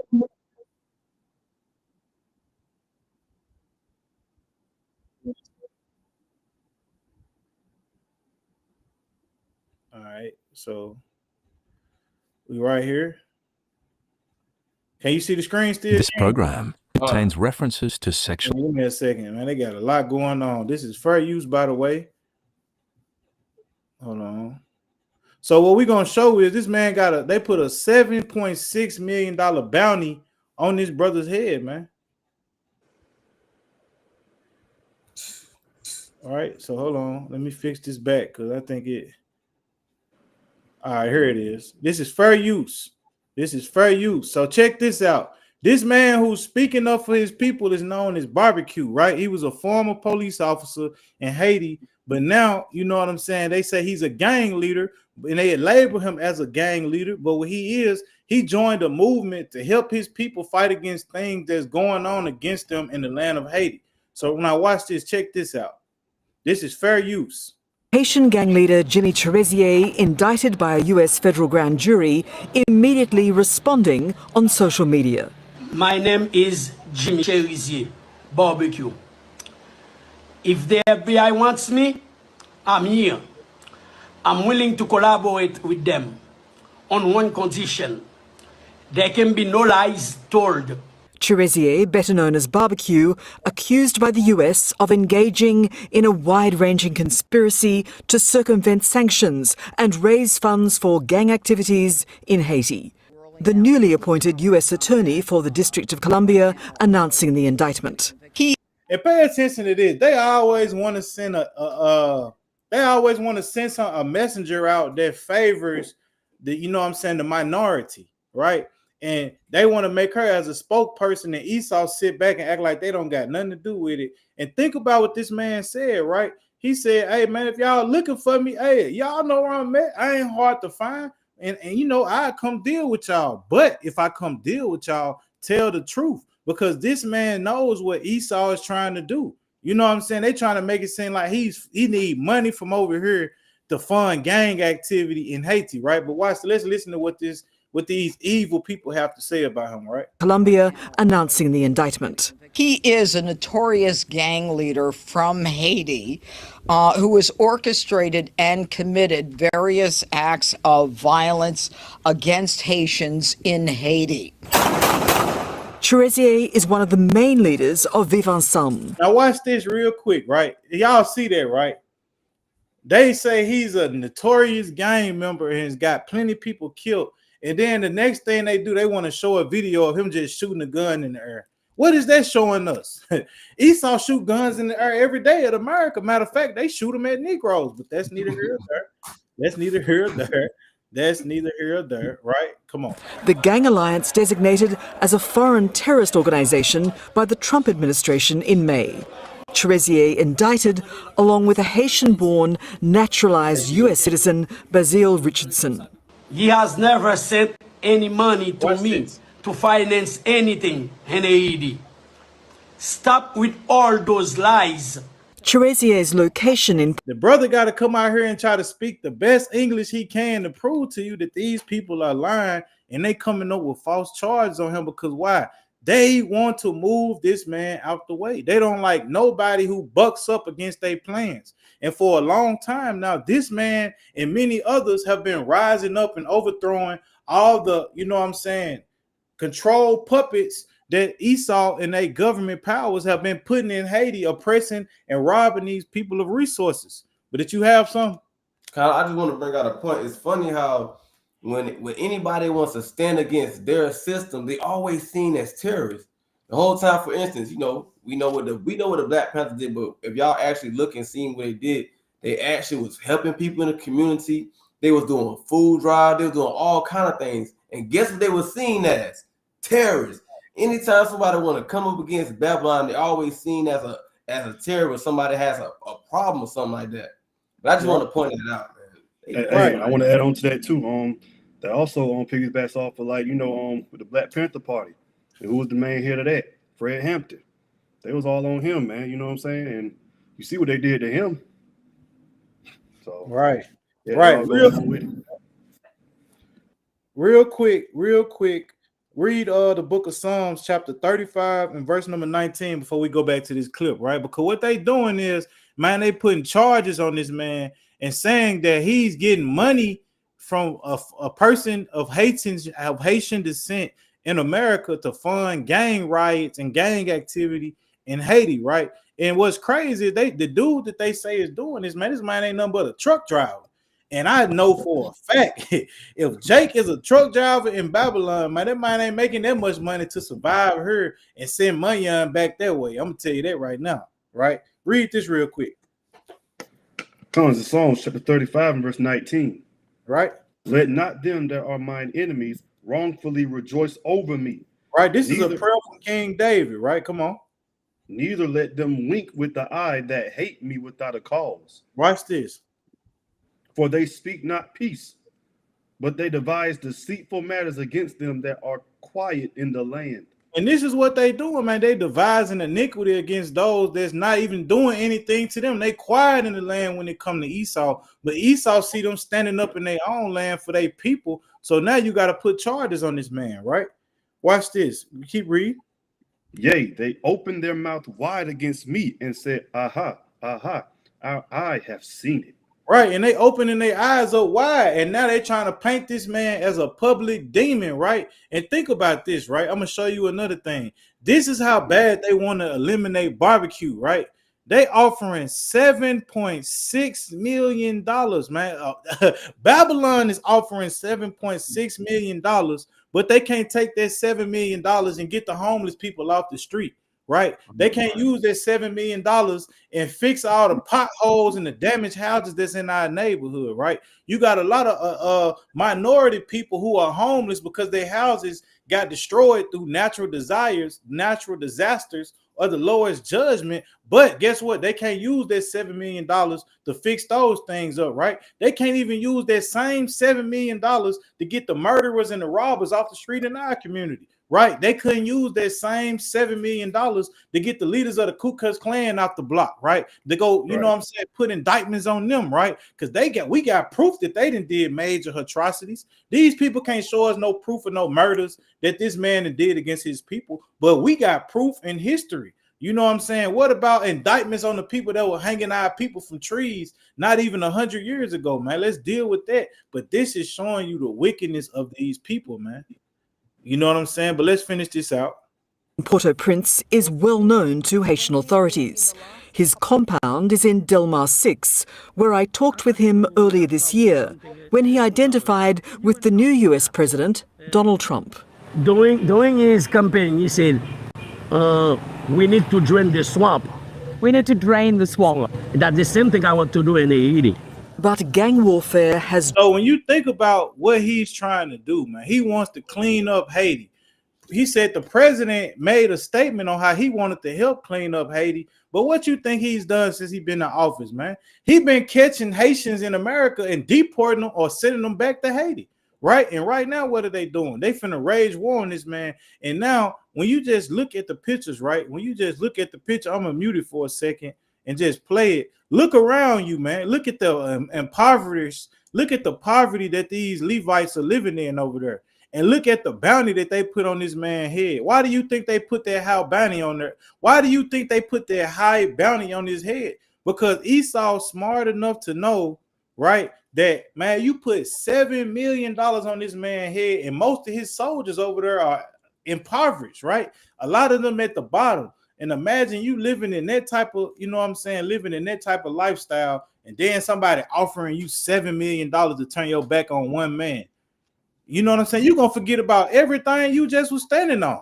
All this, hey, I'm fighting for my people. When you think about $7 million being in your bank account, all that goes out the window, right? But let's keep watching this. And this is what they're doing, man. They are creating a whole report against this man to do what? Turn the world against him, right? But watch this.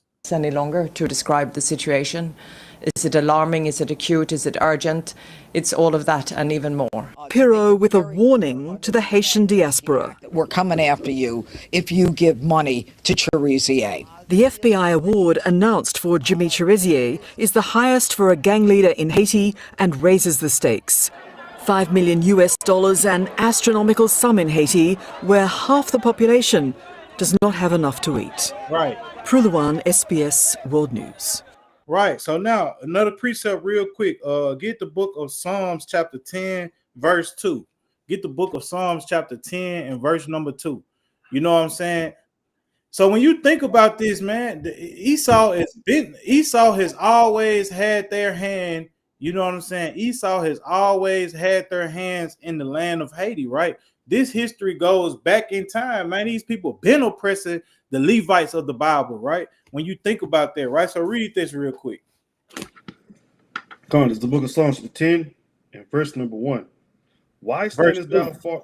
Verse 2. The wicked in his pride do persecute the poor. So when you think about it right now, it's telling you, man, Esau in the pride of his heart is still in continuing to do what? Persecute the poor. When you look at the living conditions in the economy in Haiti, man, this is a poor people, man. This is one of the poorest countries in the Caribbean islands, man. Haiti is one of the poorest countries in that land. Come on. Let them be taken in the devices that they have imagined. Right. Read. For the wicked boasted of the heart's desire and blessed the covetous, whom the Lord abhorred. And they blessing who? They blessing themselves. This is why when you go into the history that we're going to dive into shortly, right? You're going to look at how France and America enriched themselves and took all the resources and the money that they accumulated out of the land of Haiti and made these people poor and persecuted these people and set themselves up over these people, even as it is to this day.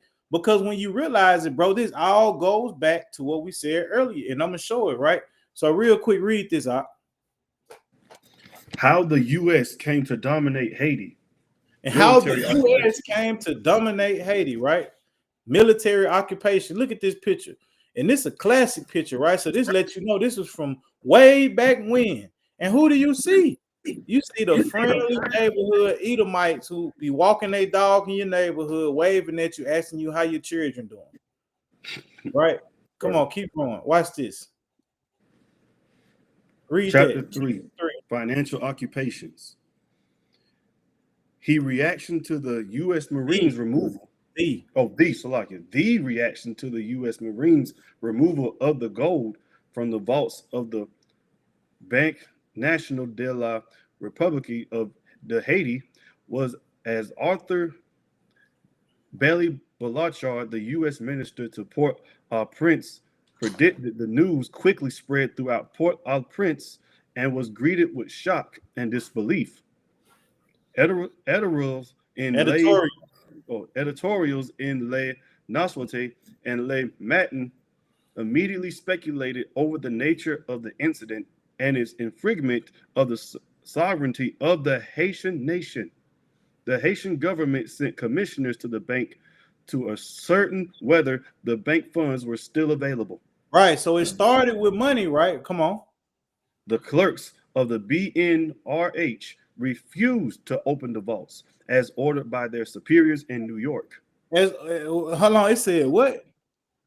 The clerks of the BNRH refused to open the vaults Right. as ordered by their superiors in New York. So what Babylon got to do with these people money, man? Watch this. Come on.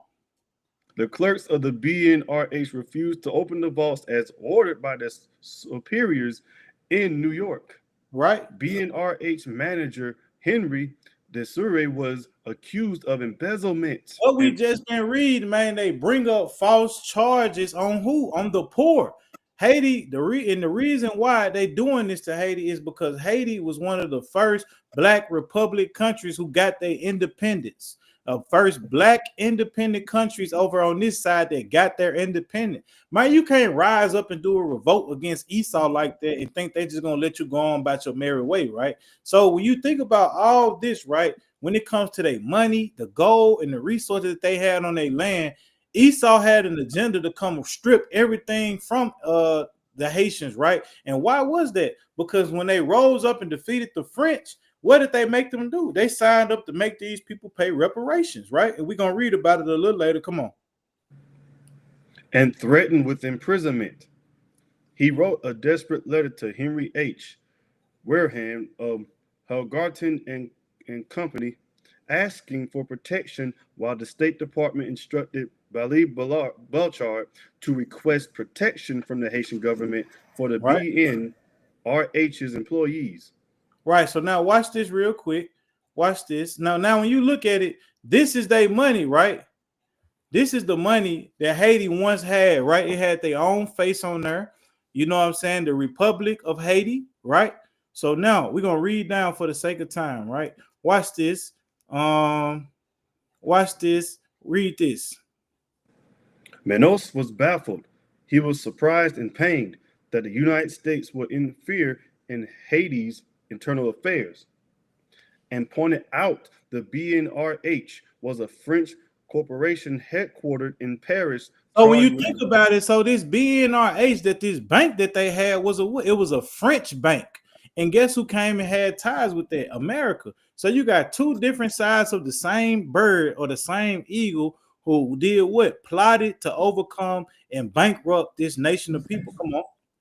Charged with the treasury service of the Haitian state.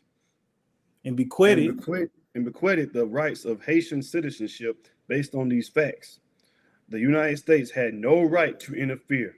So watch this. Watch what the president of the United States did at this time. Come on. The time to act is now. U.S. President Woodrow Wilson wrote to Byron on April 5th, 1915. Days before, Byron had conferred with U.S. diplomat Robert Lansing on the Haitian situation, and then solicit the president's opinion. For Bryan, the situation had become an embarrassment. He felt that Belchard was not doing his job, and that the current Haitian president seemed amenable to signing a convention with the United States, whose terms included the U.S. control of Mole St. Nicholas. Of who? Of Mole St. Nicholas. Right. So this is another thing that is all about. When you look at this certain land, there is a certain land by the Panama Canal that Esau wants from the people of Haiti, because why? It will help them set up and better prepare for a war against China if that was to ever occur. Right. But keep going. Furthermore, he was frustrated with the state of BNRH. The French still controlled 50% of its stock, right? While the rest was split evenly between U.S. and German interests. Right. While the U.S. bankers wanted to remain in Haiti, they wanted to do so on condition of not only the protection of their interests in the bank and their other investments, but the control of Haiti's customs receivership. Right. Bryan so now you think about this, right? What are we reading? Man, it's showing you that Babylon, Esau wanted full control. As you can see, they said the people who had control of these people's money and stock was not of Haitian descent, but it was the French, it was America, and it was Germany, man. So what is it showing you? They have always been a part of keeping this country and these nation of people at the bottom of society, man. Did you got some, Aliyah? Why do you want to say this? It's funny, like how these devils, they all align together, no matter where they at. You know what I'm saying? Whether it be from Germany, France, Amalek, it don't matter. Israel, no matter where they at, they always in cahoots together. And people always wonder why is Haiti in these conditions? Right here, this article right is telling you right now. Because Esau, he's never satisfied. He always want more. He can never have enough. Right. You know, with that idea. All right, so now I'm gonna show another clip real quick. Right? We finna get ready to wind down after this. We're just gonna show y'all a couple more things, right? But watch this. This is fair use, by the way. This is fair use. Watch what this sister comes on here and say, right? She's finna explode this from the beginning because look at the title. Blackwater in Haiti, deadly crisis made in Washington with Dr. Jemima Pierre. So watch this. Continuing to just stalk the people of Haiti in the worst possible way. And to get into all of what's happening and more, we are very, very honored to be joined here on the show once again by Dr. Jemima Pierre, who is a professor of global race at the University of British Columbia and a member of Black Alliance for Peace. Jemima, thanks so much for being with us. Thanks so much for having me. Happy to be here.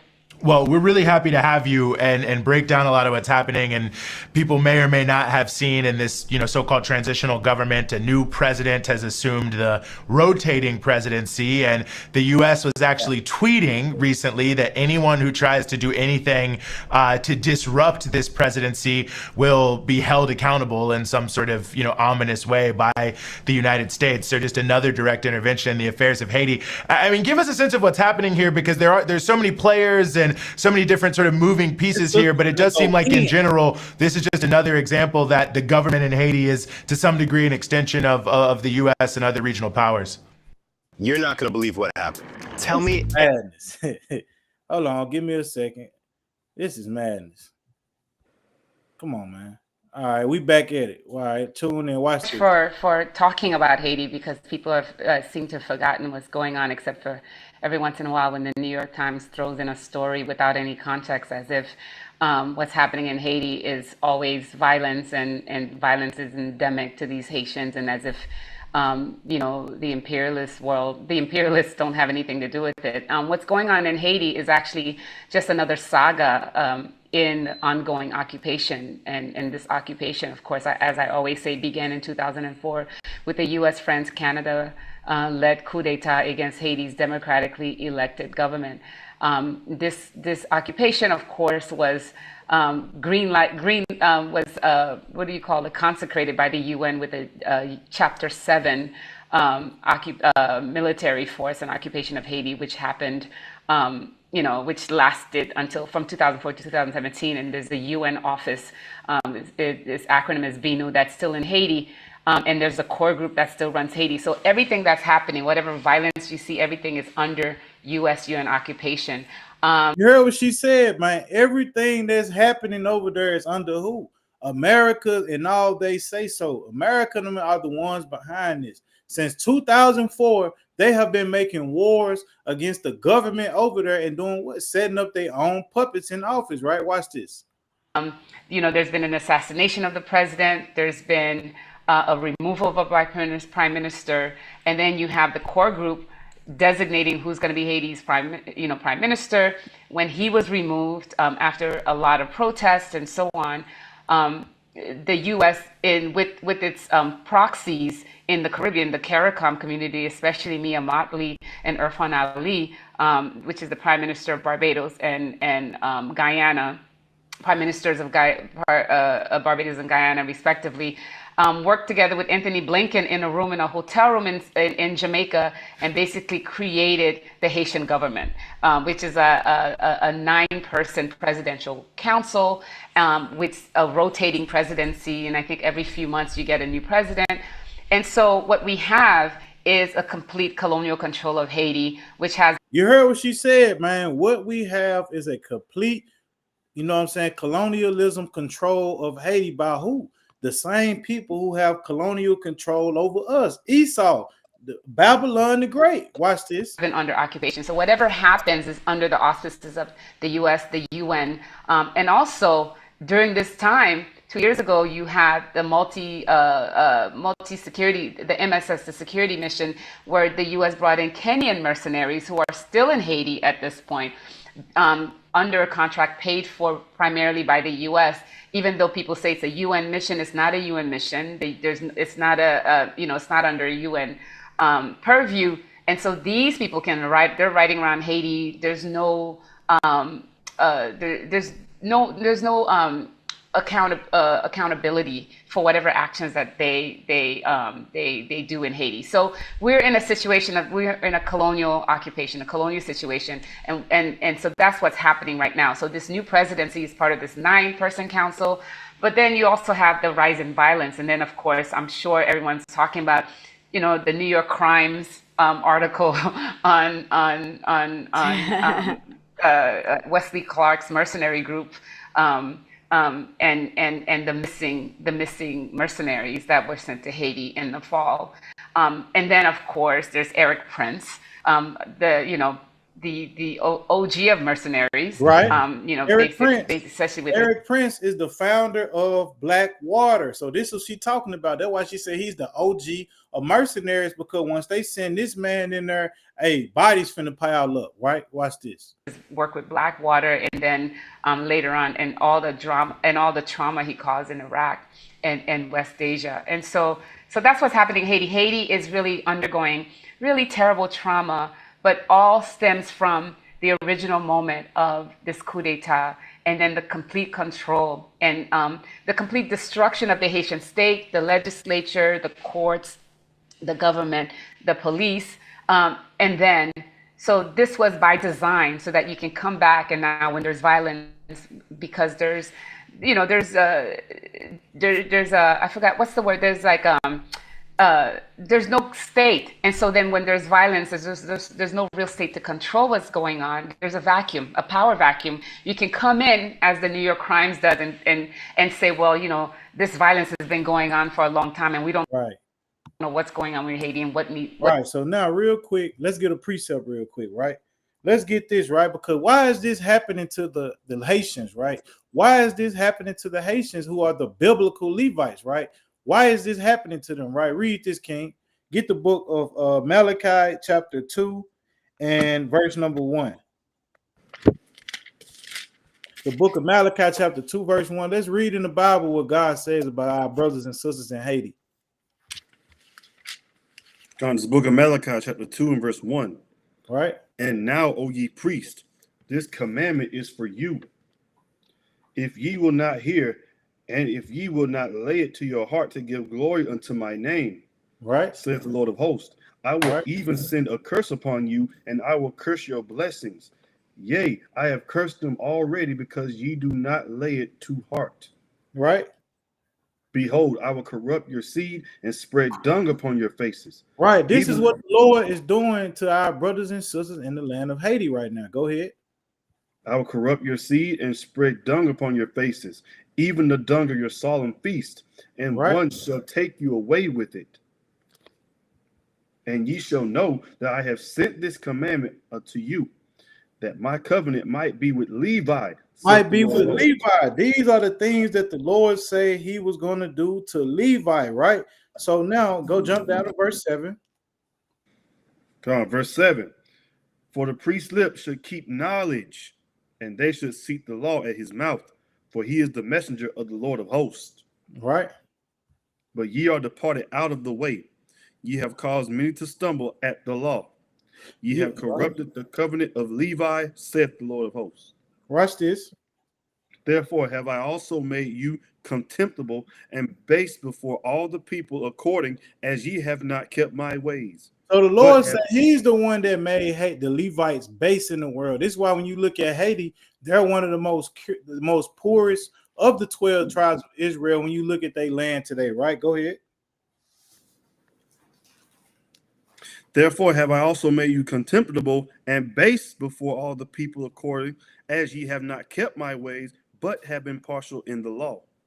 And you have been partial in the law. Now, so that's it on that, right? So now when you look at what the Lord has done to the children of Haiti, right? The Levites, the Lord said he did a wonder with these people, man.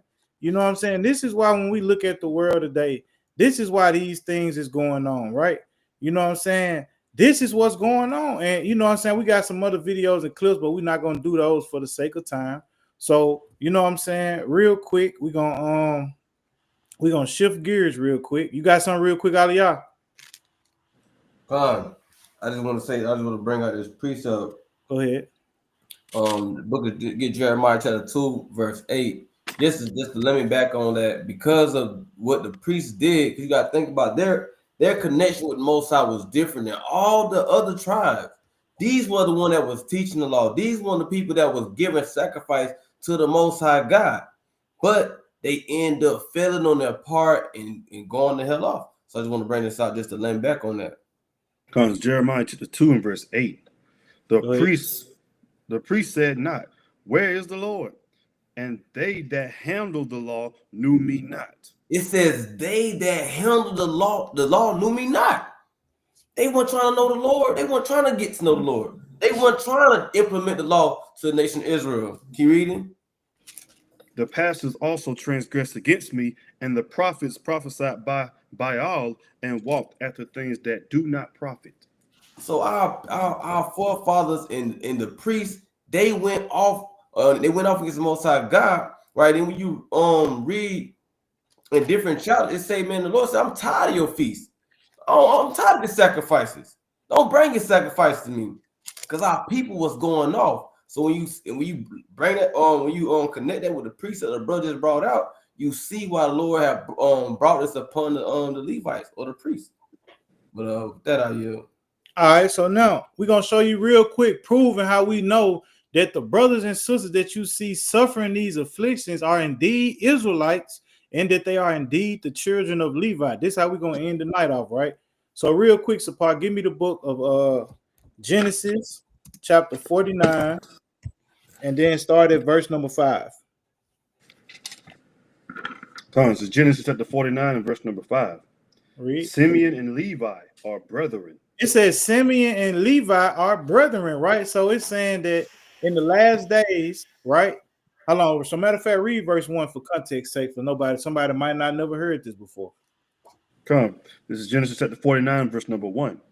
And Jacob called unto his sons and said, gather yourselves together that I may tell you that which shall befall you in the last days. Right. So these is prophecies going into the last days that our forefather Jacob, right, gave us, that in the last days, man, we will know how to identify each other. We will know how to identify who we are. Now jump down to verse number 5.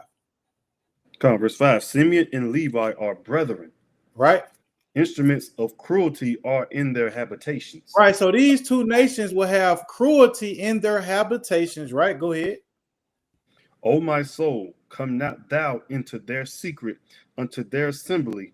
Mine honor be not thou united, for in their anger. Read it right. Slow down. You got to read the certain point. You be reading over stuff. Read it again.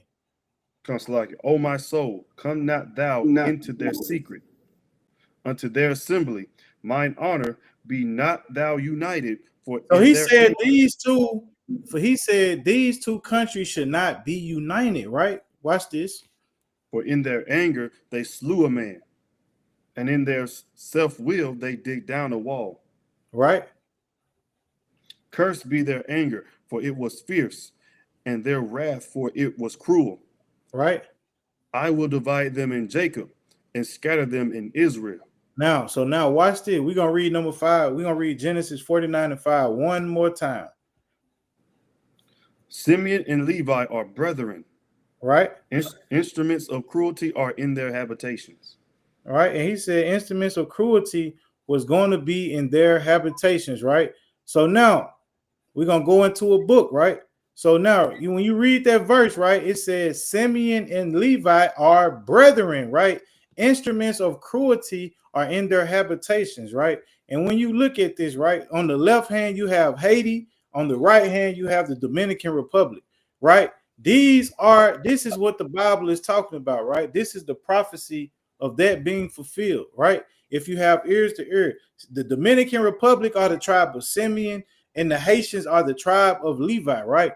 And so now, when you look at what's going on in that land over there, when you read Malachi chapter 2, like we just did, you read about how God said he was going to make them the base of the Israelites. They were going to be the basis or the poorest of the Israelites, right? So now, let's hop into this history, right? So Now watch this. Give me the book of Deuteronomy chapter 28, right? And give me book Deuteronomy chapter 28 and verse number let me see, verse 49.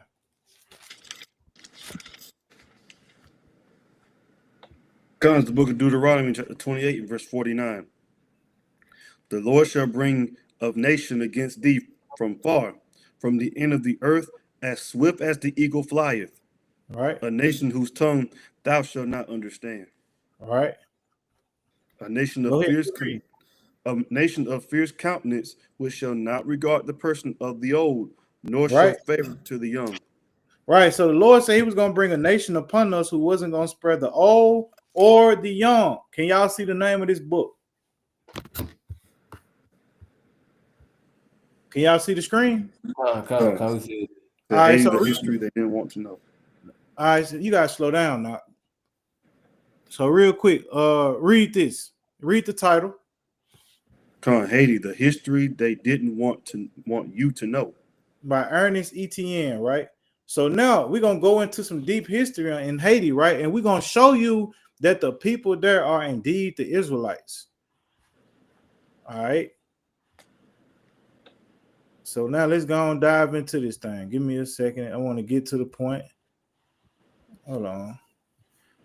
I don't know what this got going. Let me see. Let me go to my highlights. All right. So now let's get into this. Salakia. Page 46. All right. So now read this. Oh, let me get this out of there. You can see there, right? All right, so now read the title and then read from the top. We're gonna show y'all some real quick history, real quick. A voyage of despair. The journey across the Atlantic, known as the Middle Passage, was one of the most harrowing experiences endured by enslaved Africans. After being forcibly taken from the slave castles at Bakaroons and Barracon, Slovakia, they were herded unto ships through the infamous door of no return. The infamous door of no return. If you know what that is in Africa, right? Right. Let me, and for the sake of time, just look it up on your own. The infamous door of no return. Come on. A symbolic and literal threshold that marked the point of no return to their homeland. Right now, stop right there. Stop right there. Give me Deuteronomy chapter 28 and verse 68. But now I want to show you something, right? What is the Bible showing you? Why is this being determined like this? Why did they have to go through the door of no return? And that was symbolic to what? They will never return to their homeland in this world unless a spiritual intervention had to intervene, right? Come on. It's Deuteronomy chapter 28 and verse 68. Read. And the Lord shall bring thee into Egypt again with ships. Right. By the way whereof I spake unto thee, thou shalt see it no more again. Right. And there ye shall be sold unto your enemies. Now read that part again. Thou shalt what? Thou shalt see it no more again.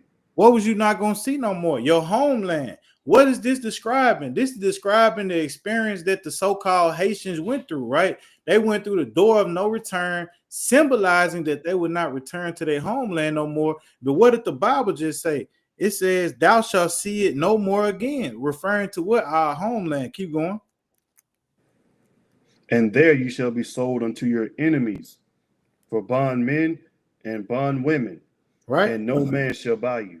And then say no man was going to be able to redeem you, right? Keep reading. So now keep reading on this.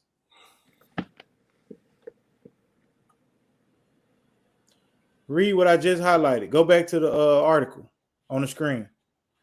The conditions abroad, these ships were unimaginably brutal, designed to maximize profit at the expense of human life.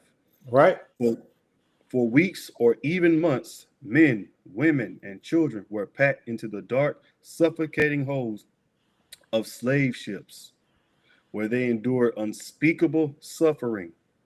So when you think about this, man, when you think about what we just read, right? What did we just read in the Bible, man? I'm going to read it again. This is the book of Deuteronomy, chapter 28, and verse 49. The Lord shall bring a nation against thee from far, from the end of the earth, as swift as the eagle flieth. A nation whose tongue thou shalt not understand. A nation of fierce countenance, which shall not regard the person of the old, nor show favor to the young. So when you think about what we reading right here, man, these people didn't give a dang on if you were 2, you were 3, you were 93, you were 83. You know what I'm saying? If you was getting caught on this ship to go into slavery, man, you had to deal with it. Come on, keep reading. I'm saying, all right. And children were packed into the dark, suffocating holds of slave ships where they endure unspeakable suffering. This chapter delves into the horrors of life aboard these ships and the unimaginable struggles faced by the enslaved during this night march voyage. All right, so let's skim through this real quick, and then we're going to jump down. We're going to jump over. Real quick, read this. The middle passage could last anywhere from 6 to 10 weeks. So imagine being stuck in the ship 6 to 10 weeks, man. Stuck in the same spot for 6 to 10 weeks. Come on. Depending on the weather conditions, man, the route taken and the efficiency of the crew. For the enslaved, every day aboard the ship, there was a battle for survival. There was a battle for survival. Come on. Upon boarding, they were stripped of their clothing and any remaining possessions, and their bodies were inspected and branded like cattle. Right. They were then forced into the ship's hold, a cramped, dark, and airless space where they would spend the majority of the voyage. Come on, you got to read with some urgency. Now you're making me go to sleep, right? This is a lot of stuff that's happening right here. Come on. The hold was divided into shelves, right? Which each enslaved person given a space no larger than a coffin. Man, imagine that, man. You got hundreds and hundreds of people on a ship, and the space you got is tight as a coffin, man. You can't move, and you butt naked. Don't forget about that. It said these people were butt naked, man. This was the beginning of the history of the Haitians, the Levites that you see going through those same oppressions in the land of Hispaniola today. Come on. Men were often shackled together in pairs. Their wrists and ankles, got some covered in that part, your own name. All right, it said men were often shackled together in pairs, their wrists and ankles bound by iron chains to prevent resistance movement. Women and children were usually left unshackled, but were packed just as tightly with no room to move or even sit up comfortably, right? So now watch this. Watch this. Now watch this, right? Watch this. I want you to read this part too, man. We're finna get through this. Let me know, Aliyah, if you want to make a point. All right, so now the rest of the time they were confined to the hold, where they lay in their waist, struggling. They lay in what? In their waist. Now stop right there. Stop right there. Go back. Let me read this real quick. Stop right there. I want you to read this part again. And I'm finna read this after I read this scripture real quick, right? Let me read this real quick. This is the book of Malachi, chapter 2, and verse number 3. It says, "Behold, I will corrupt your seed and spread dung upon your faces, even the dung of your solemn feast, and one shall take you away with it," right? So the Bible prophesied that God said he was going to spread dung across the Levites' face, right? Watch this. Read that part again. The rest of the time they were confined to the hold, where they lay in their waist, struggling to breathe and enduring the constant rocking of the ship. Food and water were scarce and of the poorest quality. Enslaved people were given meager rations of boiled rice, yams, or beans, often spoiled or infested with insects. Man, check that out. Water was rationed and frequently contaminated, leading to dehydration and disease. Right. Many captives, already weakened by their ordeal in the slave castles and barracoons, succumbed to illness or starvation during the voyage. Come on. For women, life aboard the ship was a special kind of hell. Right. So you got to think about this, man. The Lord said this was a special kind of hell, man. Watch this. Pregnant women suffered immensely. Their bodies were unable to withstand the harsh conditions. So think about that, man. This is the judgment that God put on the Levites, man. He said they couldn't stand these conditions. Read. Many miscarried or gave birth in the hold. Now imagine this. Now in that same tight space that they was all shackled in, women was having miscarriages, having menstruals, right, and giving birth in that same spot, man. So imagine how it smelt. Imagine how it was, bro. Just imagine it, bro. Like even thinking about that type of scenario and being trapped in that is mind-boggling to imagine. Come on. Many miscarried or gave birth in the hold, their babies often dying shortly after.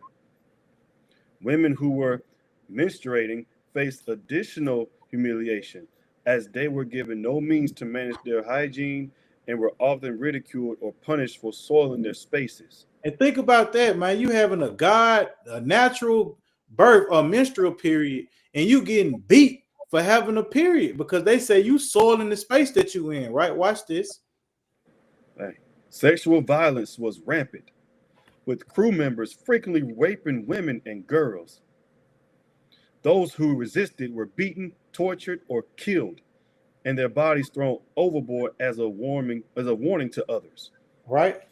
The psychological toll of this abuse was immense, as women were stripped of their dignity and forced to endure unimaginable suffering.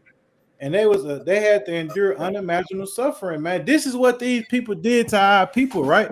So now you just gonna only read the highlighted parts, man. Let's skim through this. Colin, the psychological impact of the Middle Passage was as devastating as the physical suffering. Right. The enslaved were constantly reminded of their status as property, their humanity denied at every turn. They were subject to constant surveillance and control. With no privacy or dignity, the sound of chains rattling, the cries of the sick and dying, and the stench of the hold filled the air. Right. This is what you had to smell for 6 to 10 weeks, right? So now read the next highlighted part.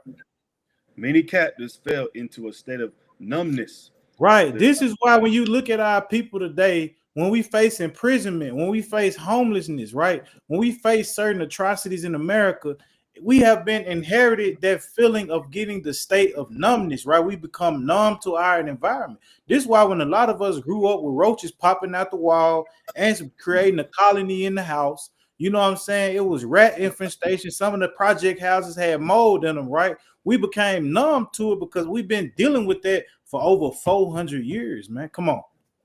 Their spirits broken by the relentless cruelty of their captors. Right. Others clung to the hope of survival, drawing strength from their faith or memories of home. Right. But even this hope was often crushed by the harsh realities of their situation. Now watch this. For those destined for Haiti, the journey was particularly brutal. Haiti, then known as Saint Domingue, was one of the most profitable colonies in the Caribbean, with a voracious demand for enslaved labor to work its sugar plantations. Right. The ships bound for Haiti were often overcrowded. Right. So now when you think about Haiti today, man, a lot of those Levites sent over there, right? They was put on the ship overcrowded, man. When you think about it, man, significantly, they got it the worst in slavery coming over there, man. You know what I'm saying? This is describing the ships that, man, dropped people off in Haiti, what they had to overcome and endure, right? Watch this. With enslaved people packed even more tightly than usual to maximize profits. The conditions aboard these ships were especially harsh as the crew sought to deliver their human cargo as quickly as possible. Many enslaved people died during the voyage. Right. Their bodies thrown overboard to be devoured by, your name's covered, you have to scroll it up. By sharks. By sharks.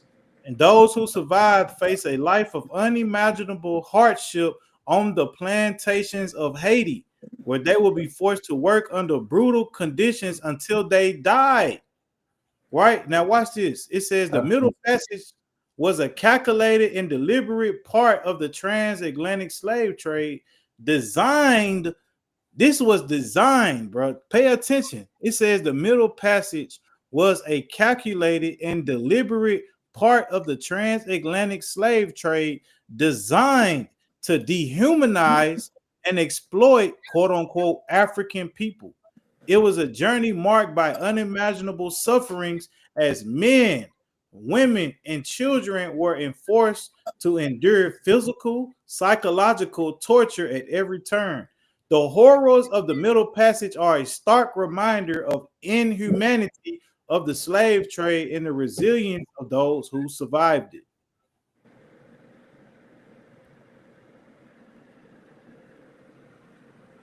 And you know, this is just a slave ship, but this is just an example. And we know it wasn't this, it wasn't nowhere like this, because it told you they were stuck under the ship and had to endure all these things. But this is just it seemed like an AI generated picture of, you know what I'm saying? They, you know how they see how they got them dressed up like so-called Africans headed to the land of Haiti. But if you got a point, go ahead. Colin, I just want to bring this out. And this is how you know that we are the people of the book. And when you hear the different things, I want to get just a couple precepts. Deuteronomy 28 and verse 26, when they was talking about how they tossed their bodies over, there was for sharks to eat them and things like that. Bring that out. Deuteronomy 28 and 6. Oh, he look like he's stuck. I'm reading. It says, "And thy carcass shall be meat unto the fowls of the air, and unto the beasts of the earth, and no man shall fray them away." So our bodies were just for the fowls of the air and the beasts of the earth. Just food. Just food for these beasts. This was a curse that was placed upon our people for breaking the commandments of the Most High God. And I'm gonna jump down. It says on verse 29, "And thou shalt grope at noondays, and as the blind grope in darkness." Think about that, as the blind grope in darkness. Our people, it was dark down in that ship. They had no room. They sit there, say there's a space of a coffin, right? You had women having all these different issues going on. Then they getting beat for it, right? There was a lot going on.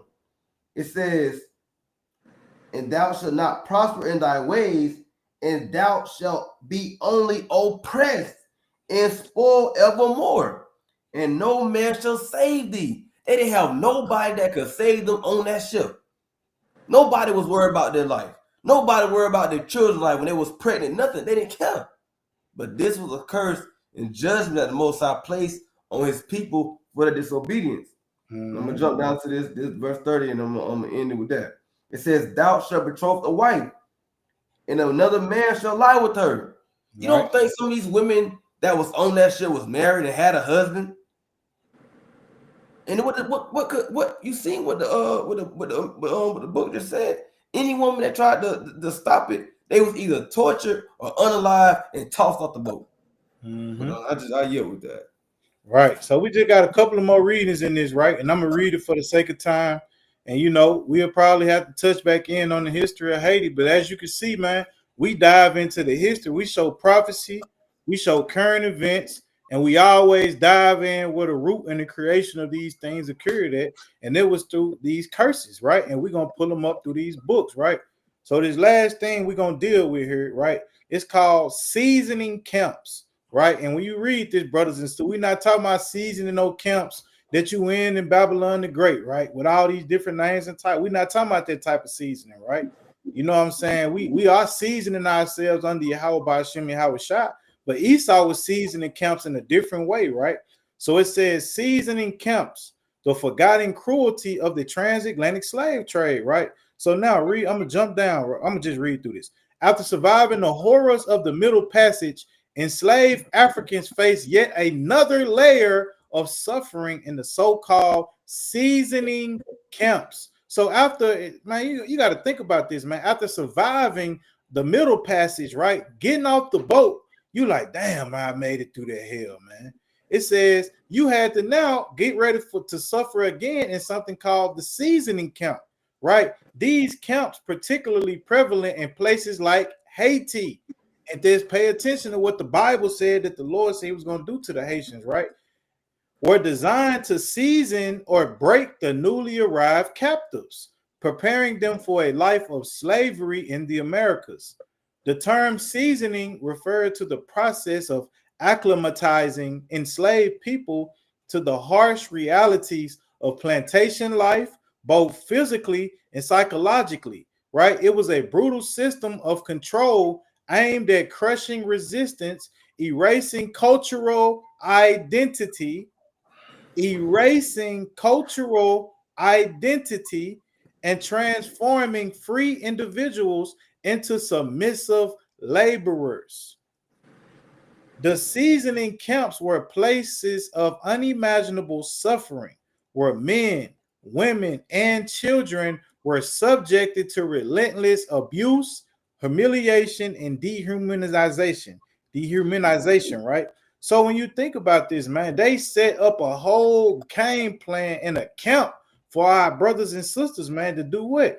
Erase their cultural identity, transform them into submissive laborers, right? And crushing their will to resist against these people, right? So now, real quick, I'm gonna go to another one, right? And we're gonna end it off right here, right? And so it says the Treaty of Ryswick, right? It said the Treaty of Ryswick, signed in 1697, marked a significant turning point in the history, you know what I'm saying, of Caribbean, as Spain was forced to cede the western part of the island of Hispaniola to France, right? So this is what happened to this, right? It says this agreement came after decades of conflict, territorial disputes, and relentless presence of European powers vying for control over the wealth of the New World. Spain, once the dominant forces in America, found itself increasingly unable to defend its vast territories from foreign incursions, particularly from the French, whose influence had grown considerably in the region. So this same region that they brought our brothers and sisters to was the same place in, you know what I'm saying, Hispaniola, the island that was first, you know what I'm saying, occupied by this devil Christopher Columbus, right? So now let's jump down to the highlighted part for the sake of time, right? It says, as the hostilities, I'm going to highlight all this, all right? Real quick, we're going to wind it down with this. So it says, as the hostilities between Spain and France intensified, it became clear that a resolution was necessary. The Treaty of Ryswick was the outcome of prolonged negotiations between the two powers, along with England and the Dutch Republic, who were also involved in broader European conflicts. Under the term of the treaty, Spain officially recognized French control over the western portion of Hispaniola, an area that would later become the French colony of Saint Domingue, Haiti. In exchange, France agreed to cease its expansionist ambitions in other Spanish territories, bringing temporary peace to the region, right? So the cession of the western third of Hispaniola was a pragmatic decision for Spain, as it allowed the empire to focus its resources on defending its remaining possessions.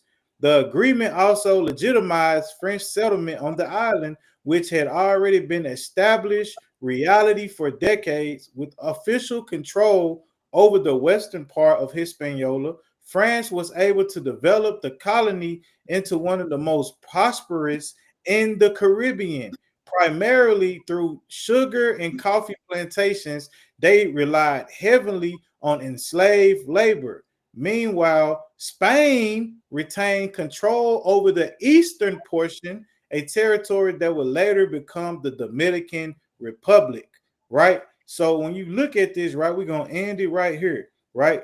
And we'll come back and do some more history on that soon, Lord willing. But when you look at what's been done here, right, and look at what's being fulfilled, the Lord sent these people against her. Real quick, all of y'all, Baba Kashak, can you end it? Can you give me Psalm 17, verse 13, right? So when you look at what it took place, man, the Lord is showing you in Bible prophecy, what we just read in Genesis 49:5, that this is without a shadow of a doubt the Levites in the land of Haiti right now, because look at what these people had to go through, right? And look at what God said he was going to put on them.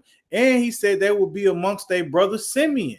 And when you look at it, you know what I'm saying, Simeon and Haiti, Simeon and Levi are within the same coast. They both on the island of Hispaniola. You just got Levi to the west, and you got Simeon on the east, right? So read that, King. The book of Psalms, chapter 17, verse 13. Mm-hmm. Arise, O Lord, disappoint him, cast him down, deliver my soul from the wicked, right? Which is thy sword. Which is thy sword. So this is why when you look at that beast, right, and look at the people who has oppressed us and colonized us and subjugated us and enslaved us over there on this side of the world, this is why that happened, because the Lord said they are his sword. This is why these things has happened to us the way it did, man. And this is why, you know what I'm saying, the scriptures say what this says right here, right? You know what I'm saying? Give me the book of Jeremiah, chapter 30, verse 1. So this is why, you know what I'm saying, these government officials is trying to, you know what I'm saying, pipe down on Haiti and keep control in Haiti, because they have always had control in Haiti, right? And what you think about it is, right, they even have, when you think about everything we just read, that's not even all of it, right? When you think about what we just read and you look at modern day time today, don't you know, after everything that the Levites had to endure, you know what I'm saying, these wicked devils are making these people pay reparations to them for overcoming them, man. You know what I'm saying? You got to think about that. Read that, King. The book of Jeremiah, chapter 30, verse 1. The word that came to Jeremiah from the Lord, saying, Thus speaketh the Lord God of Israel, saying, Write thee all the words that I have spoken unto thee in a book. Right. For lo, the days come, saith the Lord, that I will bring again the captivity of my people Israel in Judah, saith the Lord. So he said there's coming a day where the Lord said he's going to redeem the Israelites as a whole, the whole nation, the 12 tribes of Israel. And this is what we see coming about first. But this is why we showed you, before that happened, persecution must come worldwide. You know what I'm saying? Atrocities must come worldwide. Jacob's trouble must come worldwide, because as you see in the world, our people are still stuck in their sins and they not trying to repent. So, you know what I'm saying? That's all I had on it, unless you have some, Ken. We can go and shut it down. You know, Sapar ain't used to this lifestyle with us, like he giving up the ghost. Hey, I'm good, man. I had a precept that I wanted to bring out. Bring it out. Let me get it. All right, so while he getting it, man, I hope y'all brothers and sisters paid attention, who tuned in throughout the whole time, man. We done gave y'all some good information, man, exposing everything that's going on in the world right now. When it comes to the West Bank, you know what I'm saying, when it comes to what's going on in DC, when it goes on to, you know what I'm saying, Blackwater, you know what I'm saying, being shipped into, you know what I'm saying, Haiti. And also, when you think about it, also, you know what I'm saying, the government sending Kenya, the Kenyan forces, right? Let me show this last article real quick while he getting that precept, right? I got it. I found it. But go ahead. All right, let me show this last article real quick, right? So now let's read this real quick. Why are the Kenyan forces set to intervene in Haiti, and how is the U.S. involved, right? So now let's read down. Kenyan President William Ruto is in the United States for a 3-day state visit, in the first such trip for an African leader since 2008. When Ruto meets his counterpart, Wicked Sleepy Joe, at the White House on Thursday, at the top of their agenda will be a multinational security intervention in the troubled Caribbean nation of Haiti, a mission that Kenya is leading and Washington is backing. Right, so we're not even gonna read all that for the sake of time, right? But think about this, man. These people are putting, you know what I'm saying, sellouts and puppets in position to do what? Fulfill their agenda, man. And what is that agenda? To keep our people at the bottom. And anybody that rise up against them, that rise up in this society, hey, they're gonna come get you. They're gonna put hits on you, and they're gonna tell other lands and make vows that, hey, you gonna handle that business for me. We're gonna take care of y'all at the end. But you got it, King. Con, give me Judah 16 and 17, King. You got him, Sapar? I know we almost out of here, Sapar. We almost out of here. Hey, man. Judah 17? Yes, 16 and 17. 16, 17, come on. This is Judah chapter 16, verse number 17.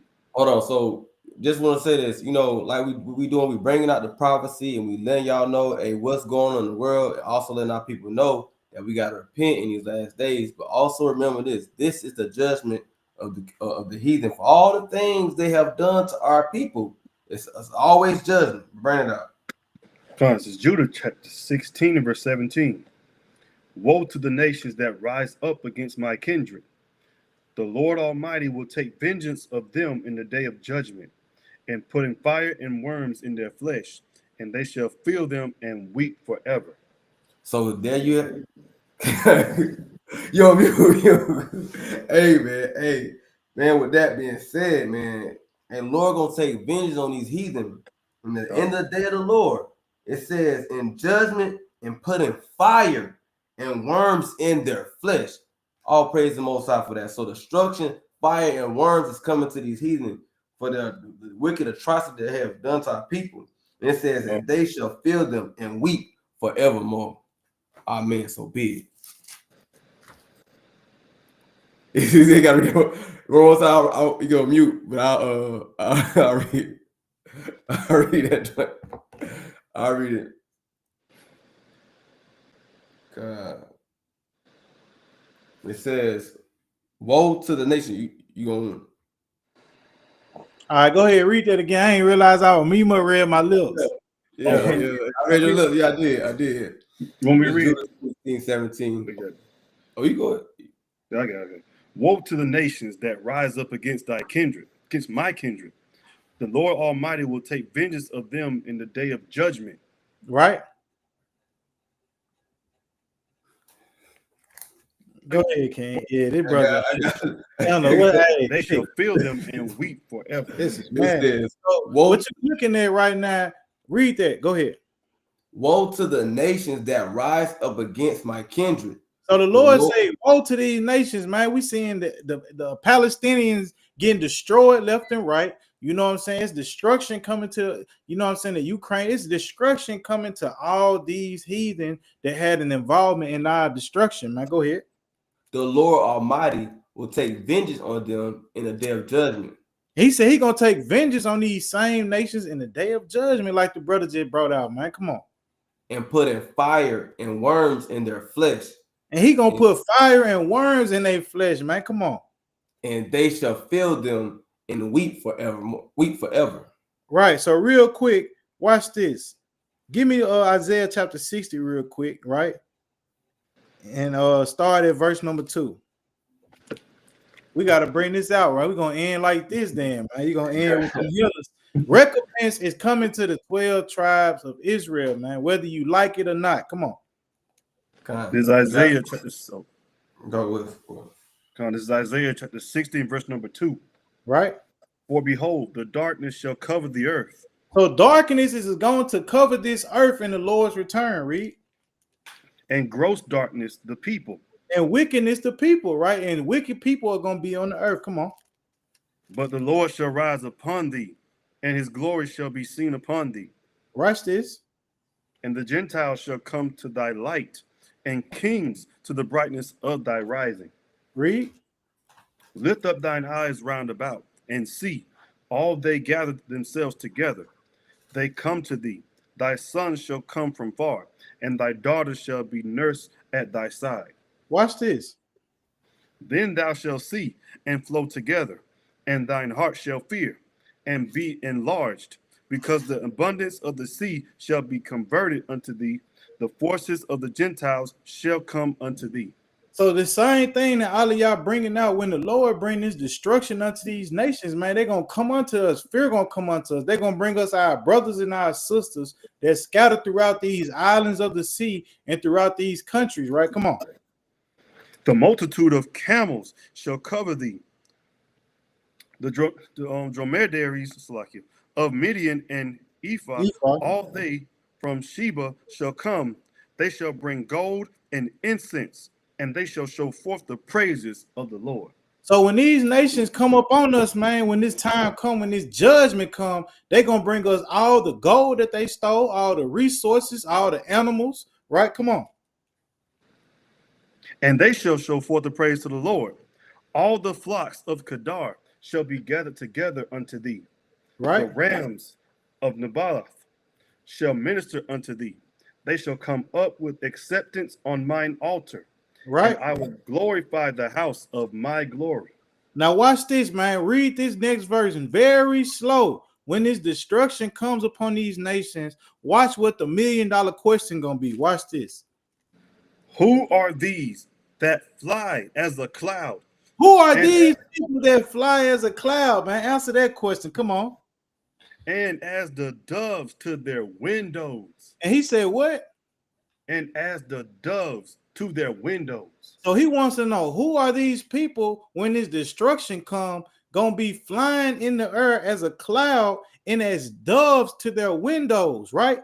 And what is it saying? When the destruction comes to America, what is going to happen? The Israelites, the chosen, the elect, they're going to get beamed up through chariots, and through windows in these chariots, we're going to see the Lord annihilate this goddamn place, annihilate all the people that afflicted us, raped, robbed, and murdered us, and bring swift destruction to these people, right? So, you know what I'm saying? With that, you know what I'm saying? We're going to, man, I want to get one more, but for sake of time, we'll close it down, man. So, hey, Most High willing, man, y'all was edified, y'all was nourished through the spirit, and you know what I'm saying, brothers and sisters, have a mighty and blessed Shabbat, man. You know, we try to do this every other Friday, bring our history, current events, scriptures, you know what I'm saying? So, hey, Most High willing, y'all was edified. Hey, keep sharing and supporting, man. You know what I'm saying? Send it to brothers and sisters who might not know, you know what I'm saying? The brothers and sisters who might sit at home who can't do the work, man. You know what I'm saying? So with that, we pray y'all have a blessed Shabbat. And let me see real quick. Let me see. Can I find it real quick? Damn. All right. So with that, that's it, man. I ain't got nothing else. So I pray y'all have a mighty blessed Shabbat. Hey, this your brothers from the servants. Shabbat Shalom and Kwam Yashala. Kwam Yashala.